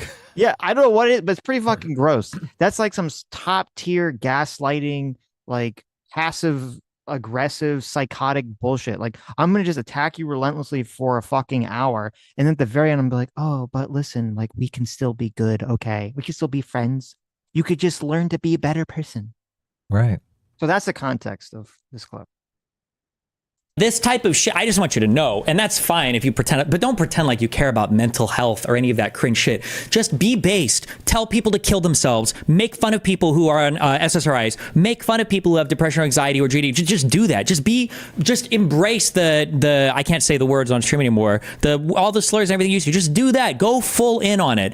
But don't do this lefty bullshit of like, oh, you're presenting, these criticisms of what another person is saying. Well, maybe you're actually just fucking crazy, dude. Did you ever think that maybe every single thing you're saying is just the result of some huge mental health ailment that you're not capable of perceiving? But me, who exists, by the way, among the ranks of your harshest critics who constantly on your perspective, maybe I am able to perceive that thing that you're not. And I am able to diagnose you with that problem. And I am able to tell that every single thing you're saying is just coming from a place of deep insecurity and deep depression. And you just need to log off and touch grass and take a break. But like, this is the worst type of gaslighting in the universe. The internet was a better place when Ian just said the N-word. Like, it is the most mask on, deranged type of criticism that will make you feel fucking insane and is intentionally framed to do it that way. Like, just go back to saying slurs. At least it was a more honest presentation of what you actually felt, instead of pretending like you care or give a fuck about any of these people. So there you go. You can see Idubbbz completely removed all the context from the statement. 100%. Very important context. Yes, exactly. Shocking that Idubbbz would be so incredibly dishonest, right? Yeah. Now I'm going to go out on a limb here and say that I don't think this user is actually worried about the language I'm using. I don't think that they're concerned about me being toxic masculinity-esque. Make fun of people who are on SSRIs. And I kind of don't think that they're worried about a call to violence. I actually think that they wouldn't mind me doing a call to violence. Tell people to kill themselves. They actually might. What the fuck? What the fuck? This is completely divorced from the context. Well, the irony This is is ridiculous. The irony is the clip is literally Destiny calling Idubbbz a massive hypocrite. Yes. For doing this weird concern troll, gaslighty, whatever, bizarre behavior himself. Yes, totally. And then Idubbbz is doing the behavior again and makes a whole video about doing the behavior, about how it's okay for him to do it, but if other people do it, it's bad. The ultimate hypocrisy. Yes. Yeah. No, this is insane. This is totally insane. That's what's so the hypocrisy of like Idubbbz goes through his whole content cop shitting on Ethan, and then he throws his little concern troll at the end, and then gets called out for it. It's so insane. Even be encouraged by a cult of violence, if I had to guess. I can only speculate based on #Dalaban, which is just some racist Twitter group. Ultimately, concern trolling is just saying something in bad faith. It's very similar to tone policing or sea lioning, but I didn't really want to talk about those because those feel different to me for some reason, specifically sea lioning. Okay, are you ready for the joke portion of the video? Oh, I thought this whole video is a joke. No, get ready. This is the joke portion of the video, okay? You're going to laugh very hard. So try to hold it back so we can actually hear. This is a try not to laugh challenge? Okay. Try not to laugh challenge. Okay. I hope I get money. This shit isn't even intuitive. I've looked it up, I think 3 times now, and I still don't I get it. I just can't recall it easily. So in my mind, that means it's stupid. It's not working. I can't bust it out in the middle of a heated argument and say, you're sea lining me. See, it's because you grew whiskers in the middle of this debate. That means you're sea lining me. You started flapping your arms and going, therefore you are sea lining. There you go. It feels like 2 people getting into a shouting match is more an accurate descriptor of sea lining than whatever the fuck it is. I think the least. This guy's the worst content creator in living memory. Oh, you know what? You made me laugh. Okay, that's unfortunate. You made me laugh. I lost the challenge. I just first of all, he didn't explain what the sea lining was. I didn't read. Was I supposed to read the screen? He put the thing up there, and I said, "Fuck that! I'm not reading that whole thing. You're the content creator. You're the one that's supposed to tell me what it actually means." What was even the point of including that section in the video? So he could bark like a sea lion? He's like, this joke I have about sea lining is so top tier. I gotta include it in this video. Right. This random thing that has nothing to do with anything. Remember what I said about surprise? When you're like, the setup of a joke is you're setting up a pattern and then you subvert the pattern with the surprise. Yes. He didn't there was no setup. What the fuck? Listen, I'm going to disagree with you because on one hand, I expect Idubbbz to be cringe. Right. I didn't expect him to go full breadtuber. This is pretty surprising. Oh, yeah. This is very surprising. That Anita Sarkeesian reveal could have been set up. Could have been set up much better, yeah. That was the best joke in the whole video. The Anita Sarkeesian reveal, yes. It was, yeah. Unintentional joke. That part was supposed to be serious. He should have done the ContraPoints bit where he turns behind him. He's got the Anita Sarkeesian like shrine in the background, the Dark Mother shrine. That would have been good. The least problematic part of being a concern troll is them taking a moderate position potentially, because at that point you're just being a part. Did you read that big long? I'm kind of curious. What is sea lining? I've never heard of this before. Sea lining is the biggest cope that anyone on the left has ever created. Okay. Sea lioning is the accusation that in an internet debate or conversation or in a comment section, you civilly and politely disagree with someone. And the fact that you just keep disagreeing with them in a civil, polite tone means that you're doing something wrong and you're being intentionally deceptive towards them. He couldn't. That was too complicated to explain. You explained it so eloquently. What the fuck? Well, maybe he'd get in trouble because the Anita Sarkeesian video he was referencing, they talk about sea lining in. And she and those other people have been big proponents of like basically anyone that disagrees with them, even if they disagree with them civilly, politely. Politely, like that. Oh, that's part of the troll. That's sea lining. We see that all the time in my comments, and I love it. I'm like, yeah, good, get along. Fucking those people are trolling. Don't be dicks. If you're a dick, you're a troll. If you're not a dick, you're also a troll. Anyone that disagrees you can't with you, fucking win. Well, you can win. The way you win is you have to agree. You can't possibly ever disagree with me. Right. Yeah. Okay. I guess that's how the I know game you're that's trolling. being played. Yes. Okay. Good. So the sea lion joke that he did wouldn't even work. Has nothing with to that. do with it. it. No. Okay. Maybe if it was a polite sea lion, or how do you subvert the expectation of politeness? Well, anyway, Don't worry about it. We're thinking about it here. Yes. Party pooper, or like a killjoy, a buzzkill. Like, we're familiar with these types of people. They're just constantly reeling people in because they're worried that they're using like too crazy a rhetoric, or they're getting a little too excited, right? And I think we all could use people in our lives to like reel us in a bit. The aspect of concern trolling that bothers me the most is the role-playing aspect. There isn't really a lot of incentive to not be anonymous online. There are some people out there who've made the unconscious choice to be like, my online profile is just an extension of who I am in the real world. And then there are all the people who consciously decide to stay anonymous. Now, for some of these people, it's just like, I want to be safe and I really don't want to take that plunge. Fair enough. But then there are the people who are like, not only am I not going to be myself, I'm going to be someone else. You know, I'm going to be someone else so that I could fuck with this community of people. Now, every time I see these characters, the image that pops in my mind is not like, oh, like you're a clever, smart guy who has infiltrated the opposing faction. You're like the spy in Team Fortress 2. It's like, no, that is a fantasy. What you actually are is you're like Steven Crowder in a wig at a women's only event, thinking that they're making some kind of grand point. Hi, I'm Stephanie with all the frequencies of the feminism, and I am here at the Women's March in Austin. We quickly found out that nobody questions, criticizes, nor runs security background checks on trannies. Hands up our pussies! The reason someone like Steven Crowder gets into this position is not... Do you know when this video was? Ancient history? 2017.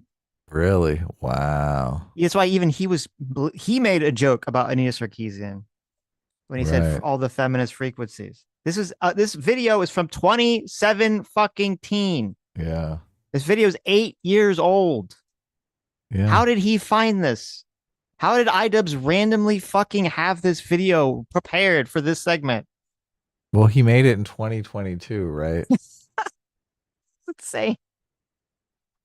Because of his cunning, it's because people are like, oh, you're a fucking weirdo freak. I'm staying, 20 feet away from you at all times. Or I'm going to be a very non-judgmental person, and I'm not going to ask any questions about whatever you got going on here. We could get away with anything. Go anywhere, act any way we wanted, and we were really able to learn what today's progressive issues are all about. And I guess in this case, it's a massive own. Isn't he kind of the spy in Team Fortress, though? I mean, he's getting all the inside. I mean, he is being he's being the spy. Yeah. He's figuring it out. Yeah. He's like, how much can I get away with? He's proven that people are tolerant of him. Having said that, I think we can end this video on a positive note. I'm proposing that fucking with people might be a way for some of these concern trolls to indulge in things and lifestyle. Oh, and also, like, what Crowder was doing at the Women's March, that's not concern trolling. He was just trolling. Right. That was not a concern troll. That was just a straight up troll. Okay. Well, he did seem to be investigating. He wanted to know if people would react to him. Obviously, a man. Right. He wanted to see, like, pretending to be a woman. Yes. Could I be a very obvious man, as a quote trans woman who does not pass whatsoever and is super obnoxious? And can I run around the Women's March and everyone will just let me do whatever the fuck I want because I'm a trans woman? Right. And what do you prove? That apparently, yes, you can do that. You can do that. Yes. Yeah. That's not a concern troll. That is just a troll. Okay. Right. No one's concerned. No. They never thought were possible because they're so opposed to them. So by pretending to be the very thing that you hate, you might actually gain some sympathy, or you might be like, oh, actually, the people in this community I kind of fuck with. All right, guys, that is going to do it for this episode of Idubbbz Complains. I hope you... So you never can tell, though.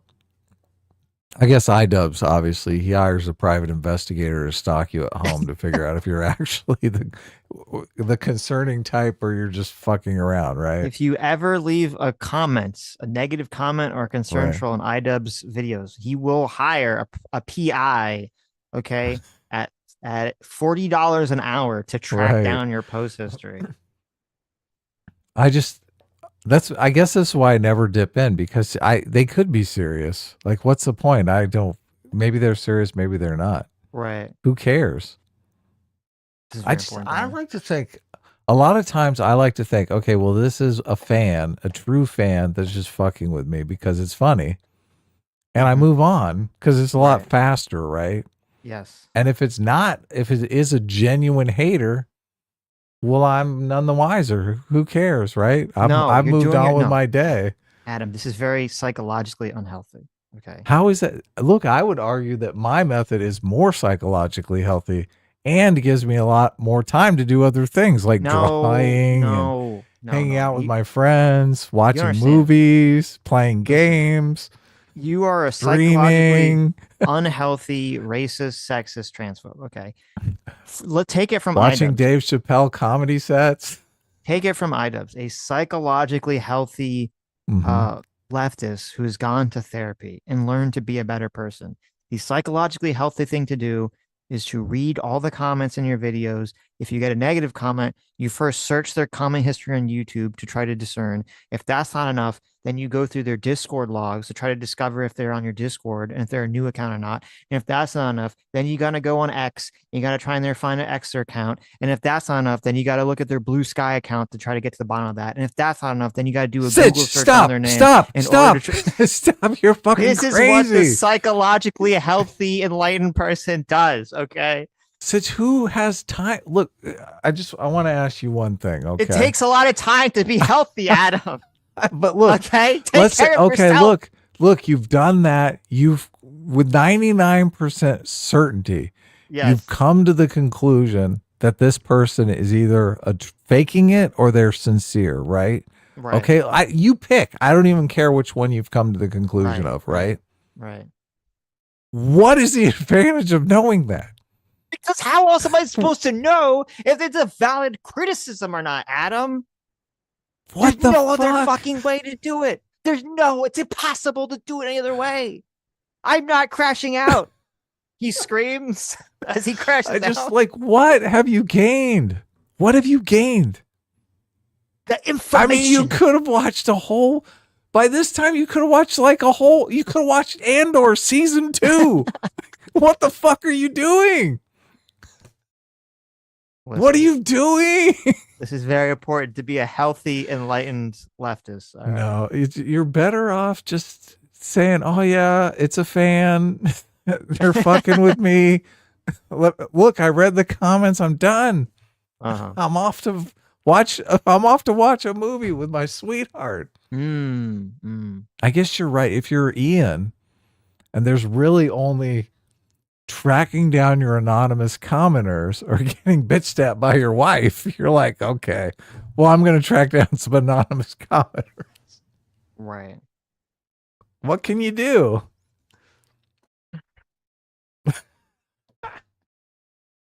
Listen, I think my strategy works. I don't know what you're talking about. Oh my God. That's hilarious. Hayden Dill, Adam, I've been a fan since the day you assaulted your babysitter. What happened to you? Well, look, I wasn't on the internet the day that I assaulted my babysitter, but I do like the fact that you know that's like a community meme. Is that even that old of a story? I feel like that's a story from like pretty recent. Yeah, I feel like. Well, look, I brought it up a long time ago, but I brought it up again recently because the opportunity to make a rape joke, I couldn't pass up. Look, we have some big super chats here. We should read. Yeah. Thank you so much, our surrogate father, Daddy J-Mac, for the $100. So generous.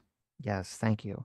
Says it's enlightening to see old Idubbbz videos back to back with his new one. Maybe it's just age, but his expression and vibe seems so empty compared to his earlier self. Even the way he talks lacks punch. When he laughs now, it feels canned. I almost feel bad for the guy.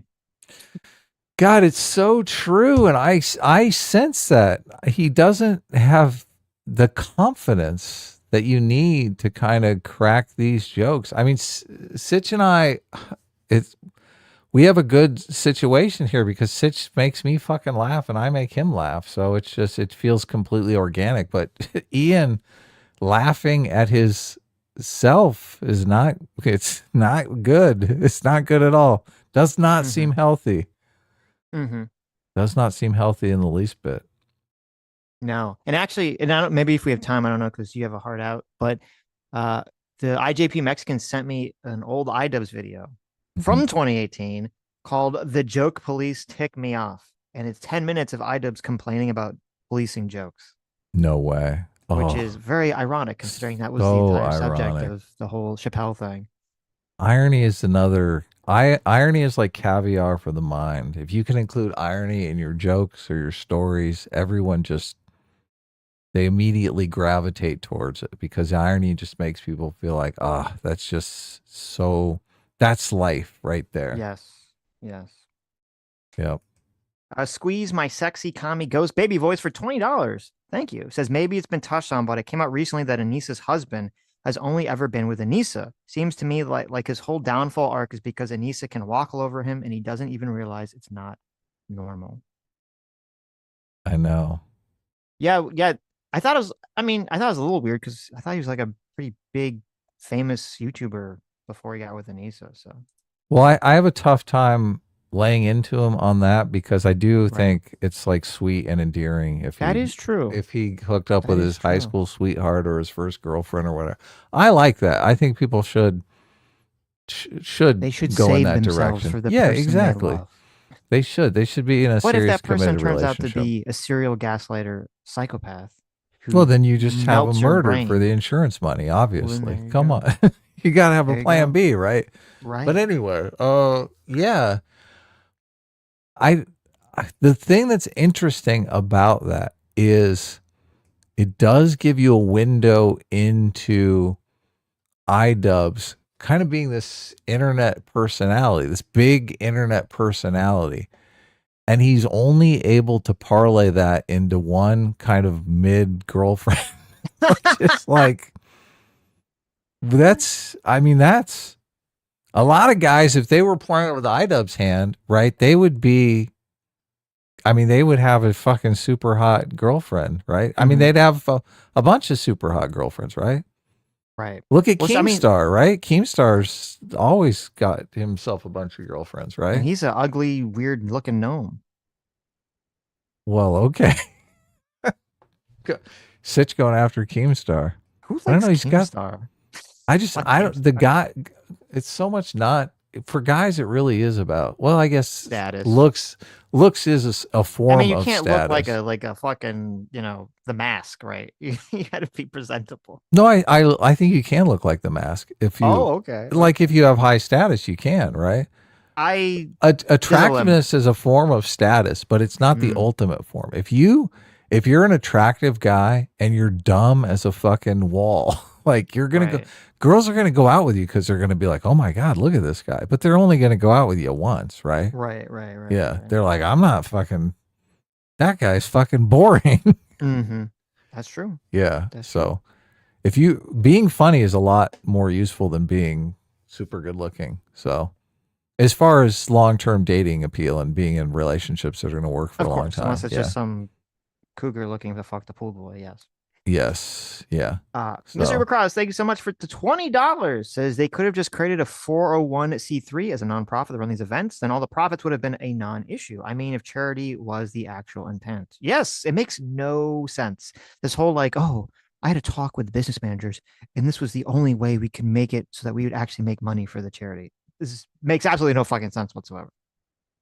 Yeah, why are you talking to? Yeah, talk to an attorney. Jesus, what the fuck? That's exactly what I'd call immediately. 1995 Eddie V for $20. Thank you.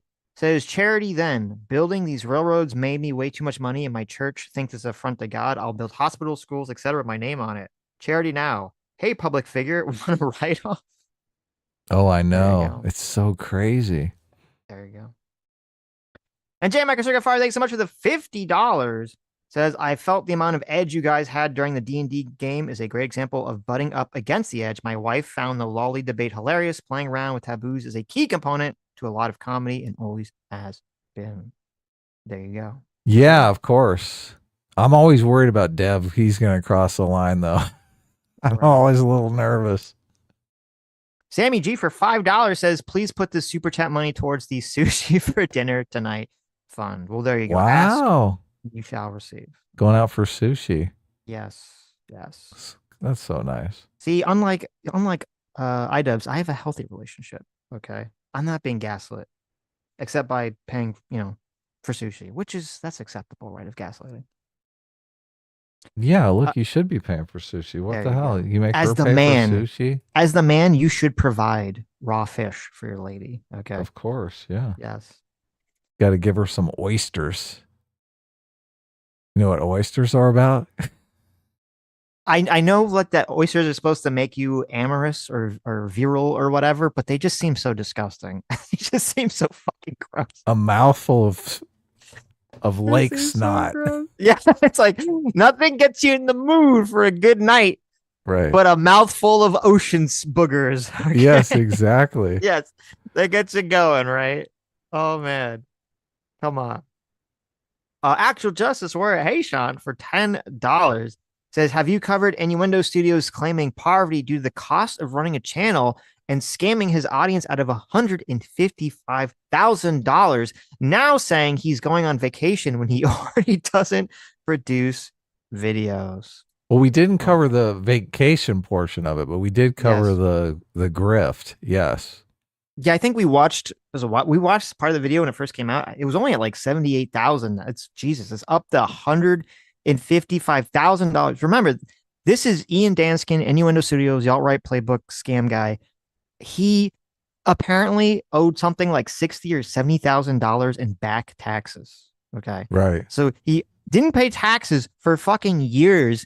And then instead of, which is obviously wrong and illegal and immoral, and instead of like trying to say, okay, in order to dig myself out of this hole, I'm going to produce a bunch of YouTube videos because he gets decent views on his fucking channel. Instead of saying, I'm going to, put my nose to the grindstone and really create a bunch of YouTube videos for my retarded fan base so I can, get a bunch of money and pay back what the government owes. No, he's like, I'm just going to beg. I'm just going to beg my audience, say, listen, it's so hard for me to create a video once every fucking a 5-minute video once every 5 months. Please give me money, please. When was the last time you did a video? I'm ending the stream right now. What the fuck? These streams count as videos. Fuck you. Okay. Oh shit. Ian Danskin is not streaming. He's not fucking streaming. Okay. Every Tuesday, I touched Thursday, the nerve, Sunday, guys. Holy shit. Making up a lost Sunday, Sitch, Tuesday on Wednesday. I was concerned that you weren't well. Cancel Adam. Cancel him, chat. I was concerned that you didn't feel well. Oh my God. Look at this. He interrupted my rant against Ian Danskin. No, continue the rant. I loved it. The rant was great. The rant was great. Oh my God. I should turn my mic. I'm going to turn my mic way back up. Okay. No, don't. The audio was perfect. I had it perfectly fixed. But anyway, yeah. So and then this vacation thing. So I found this is Ian Danskin. Okay. He's raised, you think this guy, like this fucking piece of shit. Actually, and I don't feel bad for his audience. These people are all the dumbest fucking retards on the planet. This is what a scumbag this guy is. After not paying his taxes, and at least in the video, he doesn't explain how the fuck he didn't pay his taxes. Okay? Oh, I know. That's the worst part of it. He didn't say like, oh, there was some sort of like crazy mistake. I had an accountant that was scamming me or something. Like, no, he just doesn't explain why do I owe 60 fucking grand in taxes? How the fuck does that just happen by accident? Right? He doesn't explain it. So it seems like he was just, doing some shady shit. Of course. The shadiest. Right. Fucking so then shady. Mr. Tax and Spend Liberal never pays his fucking taxes. Yes. And so this fucking piece of shit, after he's raised over twice, I believe, the amount of money required for him to pay his taxes and to pay off whatever other debts he incurred.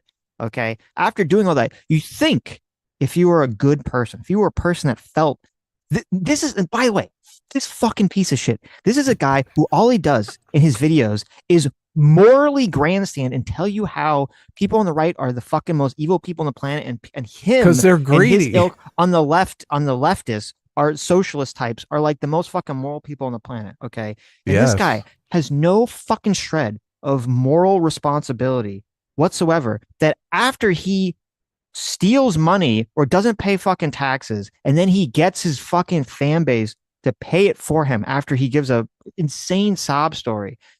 Instead of being like, thank you guys, I'm so blessed with a wonderful audience. And because of this, I feel so motivated and energized to just produce content for you, right? Instead of doing that, his response to his audience bailing him out is, I am going on vacation for the summer. I will not, I'm going to take the next 4 fucking months off and I will not be producing any content. Thanks, you fucking retards, for paying my back taxes and giving me enough spending money to go on vacation. Eat shit. So long, suckers! How fucking insane is that? Okay. How like, this is psychotic. Let me read you this this post. Okay. Status update. This is after he's raised. Oh no! This is after this fucking scumbag piece of shit has grifted $155,000 from his audience. Can you imagine? Oh god, I wouldn't be able to sleep at night. Oh, and also, by the way, this guy, I mean, he had a big Patreon. I forget, he was making something like 70,000 grand a year on his fucking Patreon or something. Right. We did the math on it. Yeah. Right. So he says status update. I'm on a sabbatical for the summer. I will be a sabbatical. Yes. Hilarious. Listen, he's a very important man. Okay. He doesn't take vacations. Sabbatical. He goes on sabbaticals. Right. That's when you study, when you read books by the pool, right? I've got a sabbatical. Right. He's going on a sabbatical. Okay. He's some kind of fucking university teacher. He's going on paid leave here. It's the paid leave is not the university. It's his fucking fans. Oh, related to the Sabbath. Could you imagine? Could you imagine you have like a Patreon or you're getting money from your fans to produce content and you're like, I'm going to go on sabbatical. I want you to keep fucking paying me while I don't do anything. Right? Did this fucking guy close? Wait, let me see. Is it still open? Holy shit. Down his Patreon. Okay. No, it's still open. He's still making $7,000 a month. That's never going to happen. Yeah. Okay. So this is what he says. I'm going on a sabbatical and I will be doing a project of some sort, whatever that means, with a friend in September. By the time that's done, I will have decided whether I'm still a YouTuber. In the meantime, I may make things, but making video essays is not officially my job. So all you people who helped me pay my back taxes because you wanted me to keep producing content, go fuck yourself. That's fucking cold. Oh my god, that's cold. Yeah. You didn't even put up a poll? What video do you want me to make next? No. Why not? It continues. I have no idea what this September project will be. All we've done is agree to make something. What the fuck? What? I don't know if it's an album or a painting or a web app or a home movie of us singing Welcome to the Black Parade at karaoke. Clear your mind of expectations. What the fuck is this? This sounds like it's going to be done the night before. Holy shit. Holy fucking shit. Thank you guys for the $155,000. I'm doing a project now. I'm doing a little painting. Here you can see, here's my drawing of a house. Can you imagine? See, here's my little dog. Like a stick figure. Yeah, it's my little dog with 6 legs.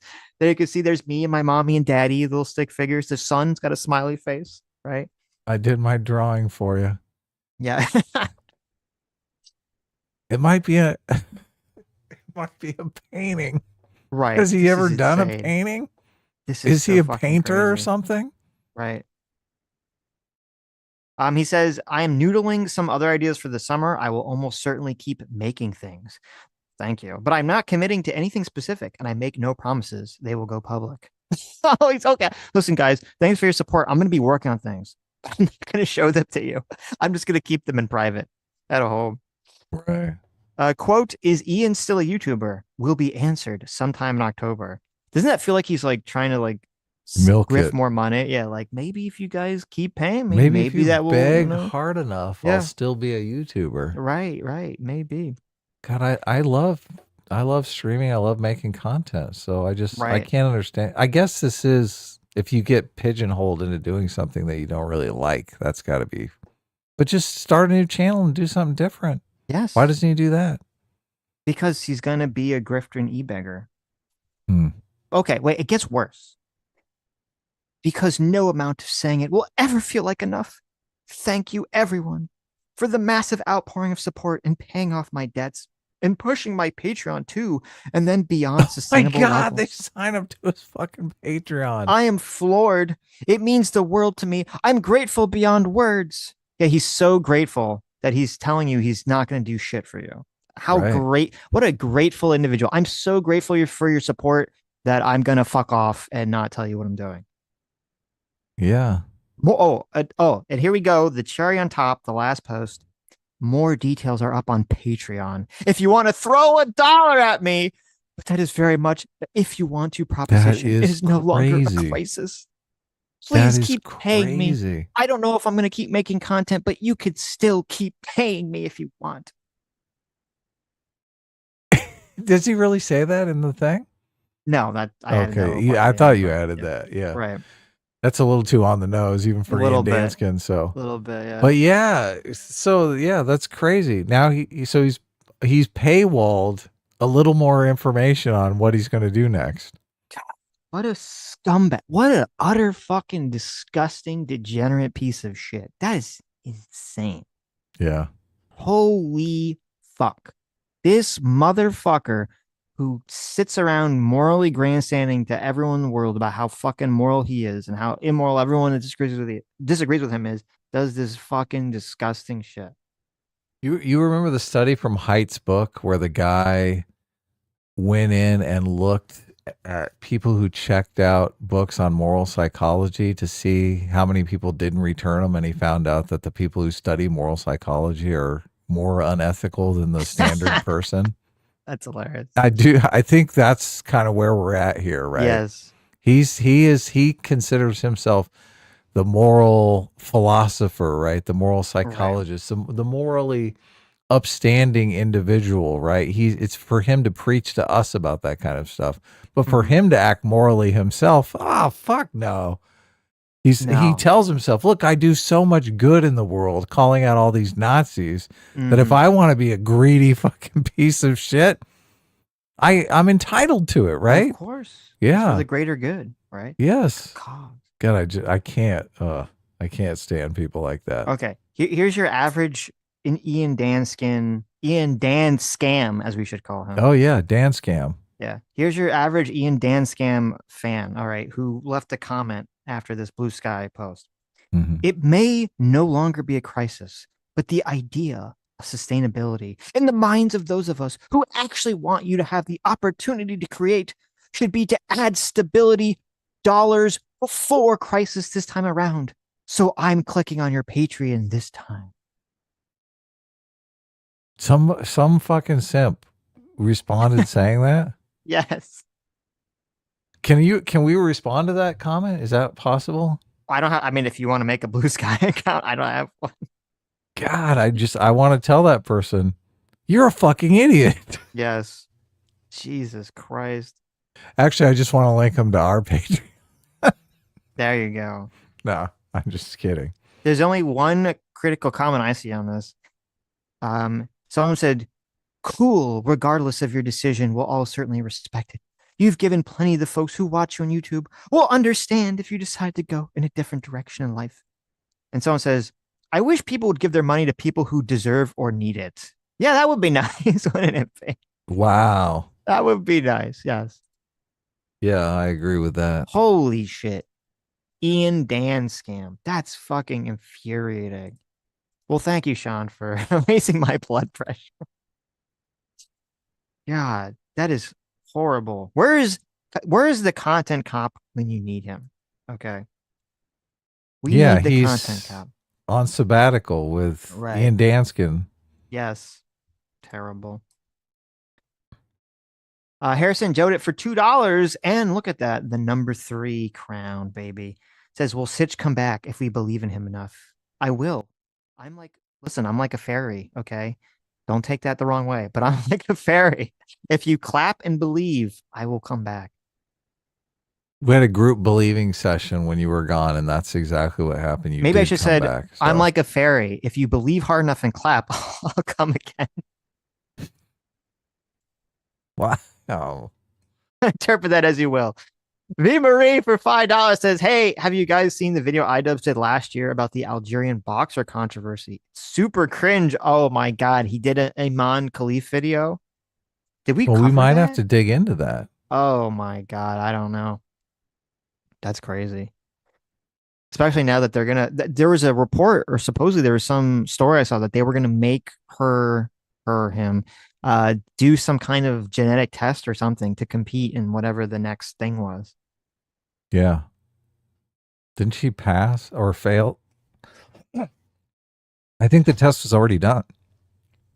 No, there was an older test that they said that they failed, but then people were like saying, oh, it was not a trustworthy test. Someone says we did cover it. Okay. I have like a vague recollection of it, so but that's pretty funny. Slate King for 18 months says Ian wanted to host a party and social event for his streamer friends. The charity was just included to increase incentives for people to participate. Very, very true.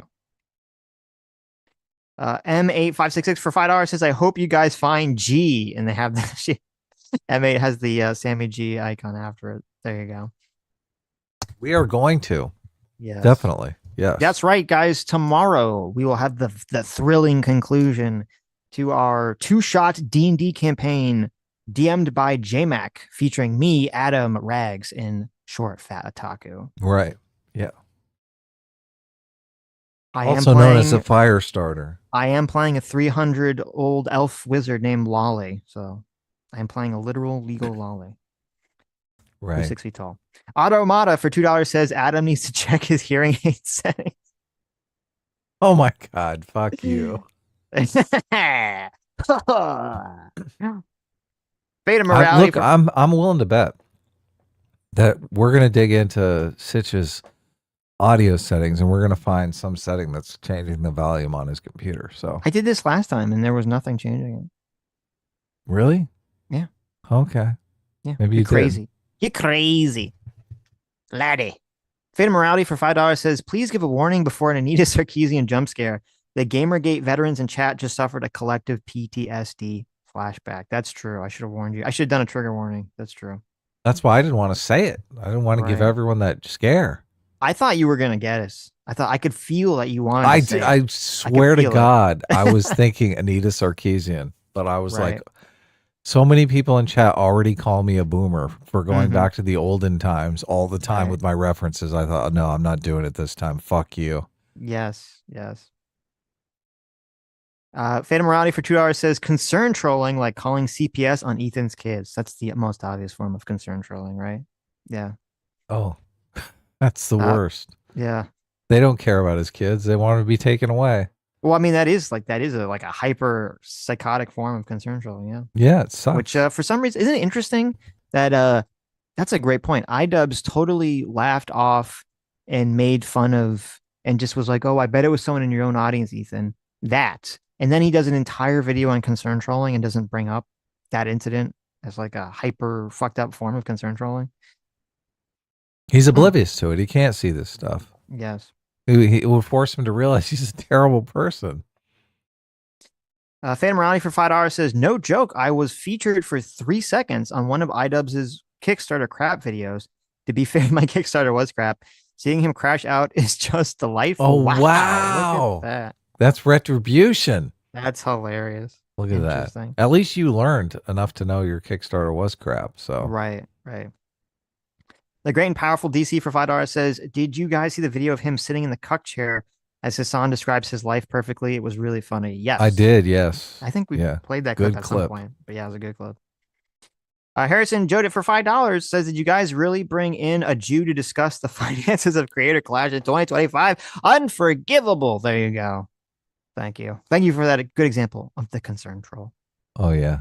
Great example. Become the Night for $10 says the whole video is Idubbbz' way of acknowledging he saw all the people pointing out his massive hypocrisy while being able to dismiss it as as disingenuous criticism. True. Yes. Very true.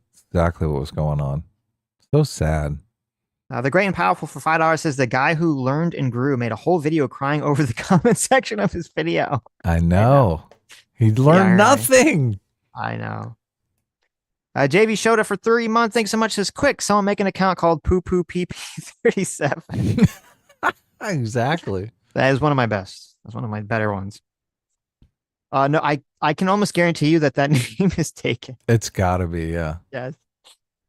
Noel Screaming to the Void for $2 says I had no idea who Idubbbz was. I wish that was still true. Yes. Too late. Welcome. You're welcome.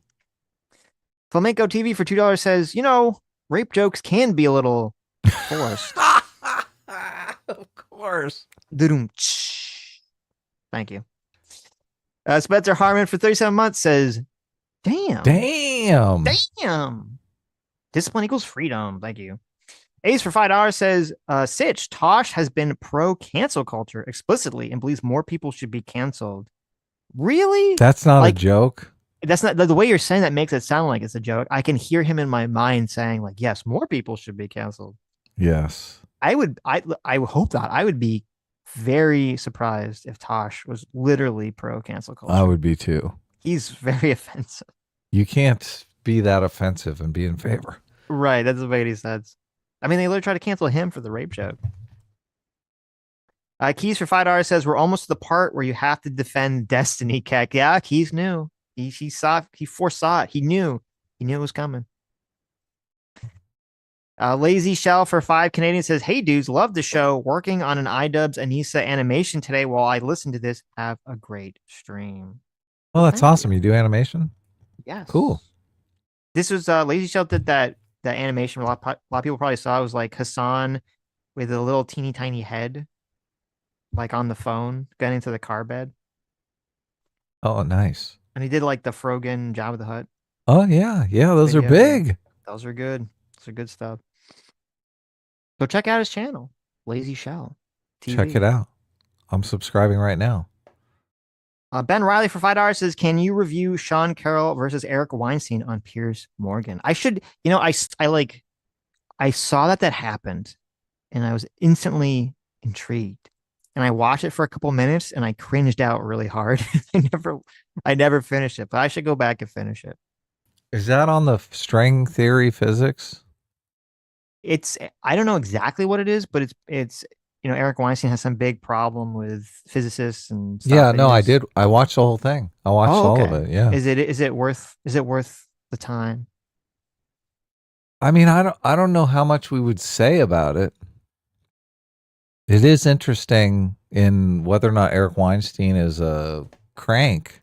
Mm-hmm. But I'm not sure I could tell. Right. I'm not sure I could tell. I mean, look, I've always thought Eric Weinstein is a crank. But that video made me think, well, maybe he's not a crank. Right. Interesting. Okay. Well, I'll watch it. Maybe we won't cover, but I'll still watch it. I'll hold my. Don't feel any obligation to watch. I'm curious. I'm curious. Malik for $5 says, if this tard has millions of subs, I should deadass start making content. You should. You definitely should. You should look, make content. It's fun. Just do it. Libertarian Sasquatch for $2 says, so sea lining is the fresh new leftist cope. Got it. Well, it's actually the old ancient leftist cope. It was such a leftist cope, it never really actually caught on, which is probably why a lot of people never heard of it. Yeah, I'm amazed you knew about it. I'm a Gamergate veteran. Okay.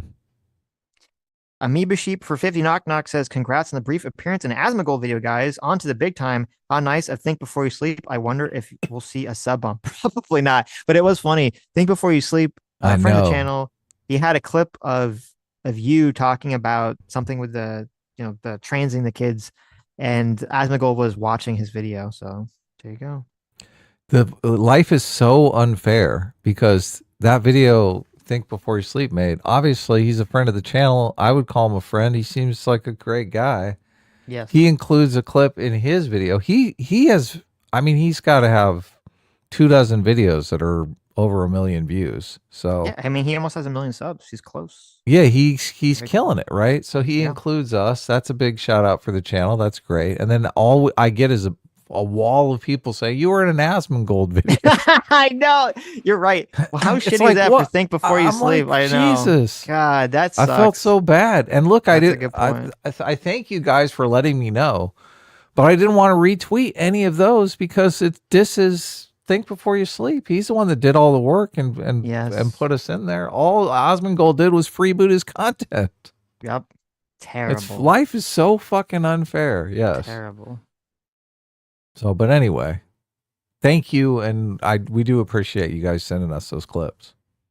I hope I didn't watch the Asmongold's watching it. I watched Think Before You Sleep's video. I watched Think Before You Sleep's video too. I watched a clip, and then I was like, "Oh, this is a Think Before You Sleep video. I'm going to go watch it." I hope Asmongold gave him numerous shout outs in the video. Mm-hmm. So I hope. Loser Doberman for 2 Canadian says everyone should watch the new Shoe on Head video. They should. It was very funny. In fact, well, I don't know. I have a contentious take about the Shoe on Head video, but I don't know if I can. I don't know if I can talk about it publicly. Why does she diss? Look, I like girls in wheelchairs. What the fuck? Why is she calling me out? What did I do wrong? There you go. Yes, Shoe, you have been sleeping on anime. That is true. Oh yeah. Hayden Dill for $5 says, you see, Idubbbz only went out with Anissa because he said, quote, I'm gay. What other reason do you think he married his current husband? Oh, there you go. What if what if she came out and decided she was trans and she was going to transition into a guy? Would Idubbbz stay with her? Probably. He'd have to. Oh my God. You'd have to, right? He'd get in trouble if he's like, then. I mean, there's a not insignificant chance that she will decide to transition. Well, no. What do you think is more likely? That Anissa's going to transition herself, or she's going to trans Idubbbz? She's going to want Idubbbz to transition. Yes. Yes. That's probably more likely. I put that at 75%. Her transitioning herself, I put at 65%. Right. So apparently my comments sparked Majin's creative motivated juices. Oh no. So I sent you a picture. It's relatively tame for Majin. Okay, good. That's what whenever I hear Majin did a picture, I'm thinking, you start to get a little worried, right? Oh, this is great. Oh, I like this. This is great. Yes. Sitch is a fairy. What's not to love? What's not to love, right? Lethal Strain for $5 says Idubbbz shaved his head for the 4B movement, hoping Anissa would leave him alone. There you go. That's true. That's true. That's the movement of South Korean women who don't want to sleep with men anymore. How do you know that? That's a good question. How do I know that? I think Sam was telling me about it. She likes to cover age. She likes to concern herself with the affairs of the Asians. J-Mac for $20, thank you so much, says Asmongold gave Think Before You Sleep huge praise and said he was personally subscribing to him and called him based. Well, that's fantastic. Oh, that is good then. Okay. That's great. That's great. Good for Asmongold. I'm glad I did that. Well, there's a new sheriff in town. This is why Asmongold is the top streamer now, right? Right. He said, I'm not going to pull a Hassan. And Hassan would never do that. Hassan would be like, who the fuck made this video? Right. Libertarian Sasquatch for $2 says, I bet Innuendo Studios cries about Trump and Elon not paying taxes. I bet you he does. Oh, he definitely does. He definitely does. MA566 for $5 in emoji says, Sitch, sushi and sake, or Sitch gets Sammy's chancla. Chancla. I don't want to get attacked for not saying it the correct Spanish way, but yes, that's about the size of it. There's a lot of a domestic abuse going on. Okay. Oh no. Listen, there's a reason I don't do the face reveal. You'd see a lot of bruises, right? A lot of she bruises, hit you with the shoe? A lot of bite marks, a lot of scratch marks. Things get pretty wild, all right? I mean, I like it when they hit me a bit. I mean, that's... do you? Adam likes to get popped in the back of the head every once in a while. Oh, yeah. There you go. Squeeze my sexy comedy ghost baby voice for $5 says, imagine being a YouTuber and not even making videos. LMAO.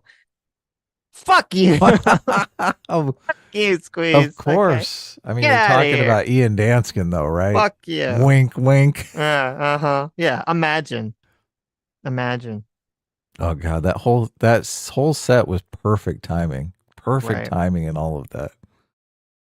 Nuanced Things for $10 says, you guys should cover Anna Kasparian. Sorry if you're listening. Actually, just we're going full on 9/11 conspiracy with dancing Israelis. It's always hiding right there beneath the surface for the leftists.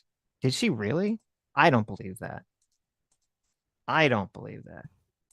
I thought she was calling out Fox News for going 9/11 conspiracy. I saw she shared a clip from Fox News talking about how the Mossad knew 9/11 was going to attack, or the 9/11 attack was going to take place, and they withheld the information from the American government. I wasn't under the impression that she bought into that.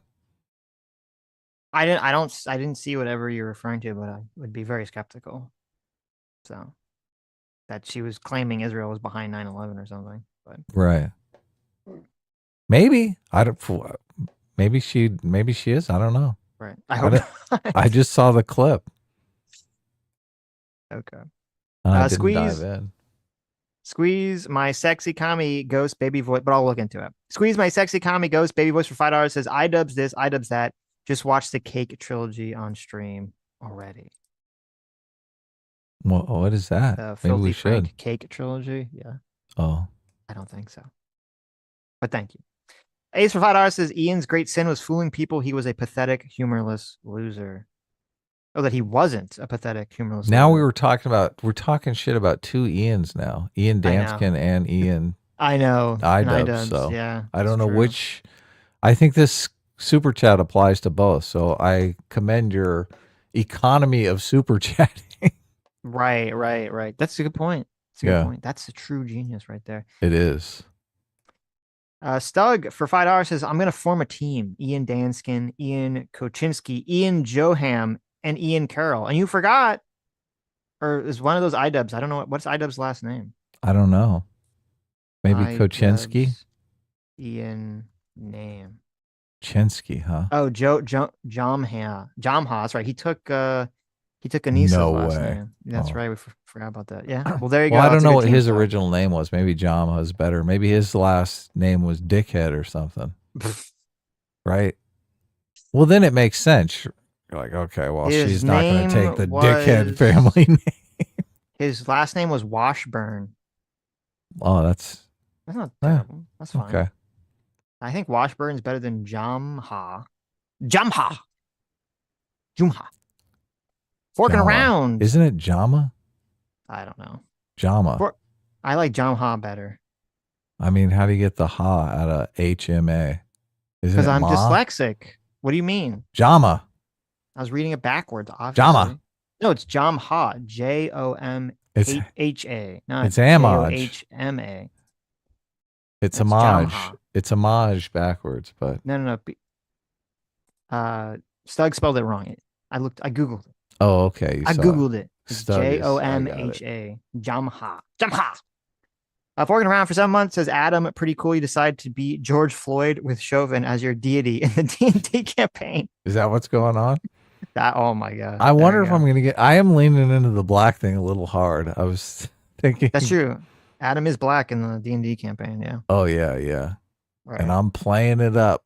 I want a lot of sympathy.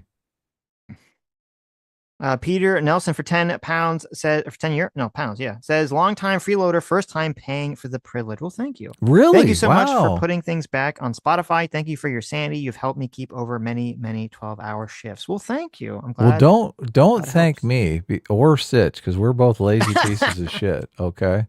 The person to thank is AKA Batosai. AKA Batosai stepped up and has been doing it religiously. So thank him. Yeah. Good for him. Lethal Strain for $2 says 4B became a Democrat thing after Trump won. Oh, did it? Interesting. That makes sense. Death by Sloth for $2 says eternal constraints like taboos often inspire great creativity. Internal constraints like ideologies suppress creativity. It's a rat escaping a maze versus a hoarder who's trapped himself in his own house. Now, which is Ian? Which indeed? I mean, I think it's super obvious, but yes. Did I read this one last night? I think. What happened? I think I missed this one last night. I think your computer turned your mic down. Just now? Well, the last one you were whispering. Maybe you just wandered away. I just wandered away. You were thinking of sushi. I was thinking of, I'm hungry. Holtzinator for $2. I don't know if I read this last night. I'm so frustrated with Democrats and their complete feminine POV. I can't relate to their mindset at all. Even if I agree with a bunch of their policies, still will vote based off of policy, though. There you go. Because we had that conversation about policies versus vibes.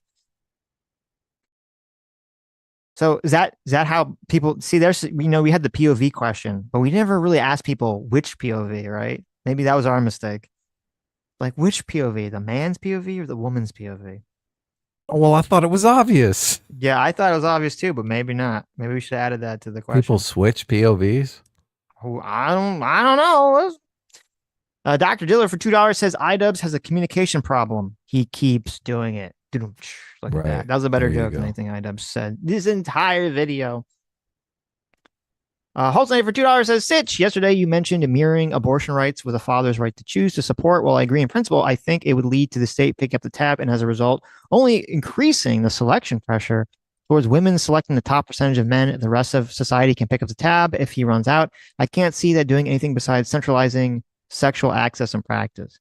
I mean, I agree. And I think I said this. I agree it would be bad for society to have that concept where men can just like tap out of the whole thing, even though it would be like technically fair.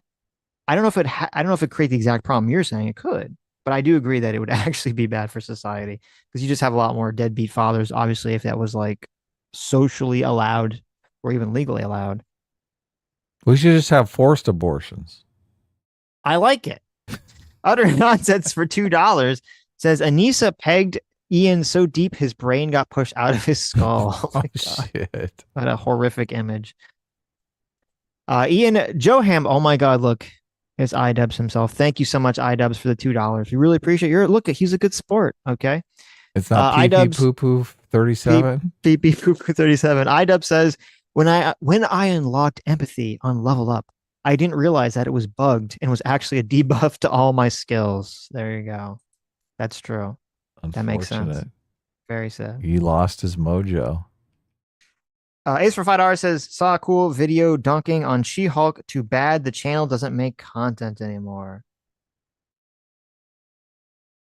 I wonder what channel it was. Yes. Anyways, I don't know if we're probably not going to have time to watch the Idubbbz video. But anyways, thank you guys for your incredibly generous donations. Thank you for making the other stream. And thank you, Idubbbz, for being a total cuck. Yeah. It's very sad, but also very funny. And thank you for the content. And thank you, Ian Danskin, for being such a piece of shit grifter that you are taking money out of the hands of other leftists and socialists. I do support that. That is a good, worthy cause. Right. Scamming socialists is actually a good cause. Yeah. Profit is theft, right? Wage slave is theft. What you got to do is e-beg. Now that's not theft at all. That's right. That's what I like to do. Why are we paying taxes like chumps, Adam? Yeah, no, I agree. Taxes should be zero. We're streaming obviously tomorrow on our How to Kill a Franchise channel. So if you're interested in that, obviously no obligations. If you're not interested, okay, that's fine. Don't subscribe, okay? You better subscribe. You better, if you actually love us, okay? Mm-hmm. Let me throw in some like emotional manipulation. If you actually love us and care about us and want us to not die in poverty, you will listen to us play Dungeons and Dragons, okay? Well, it was a lot of fun. I was surprised it did pretty well. I think it was close to 6,000 views. So for a brand new channel, that's pretty good. And a lot of people said they liked it, so. Check it out if you're interested. All right. Take care, everyone. If not, we'll see you Sunday. That's right. Maybe. We'll see what happens. The audio's going crazy.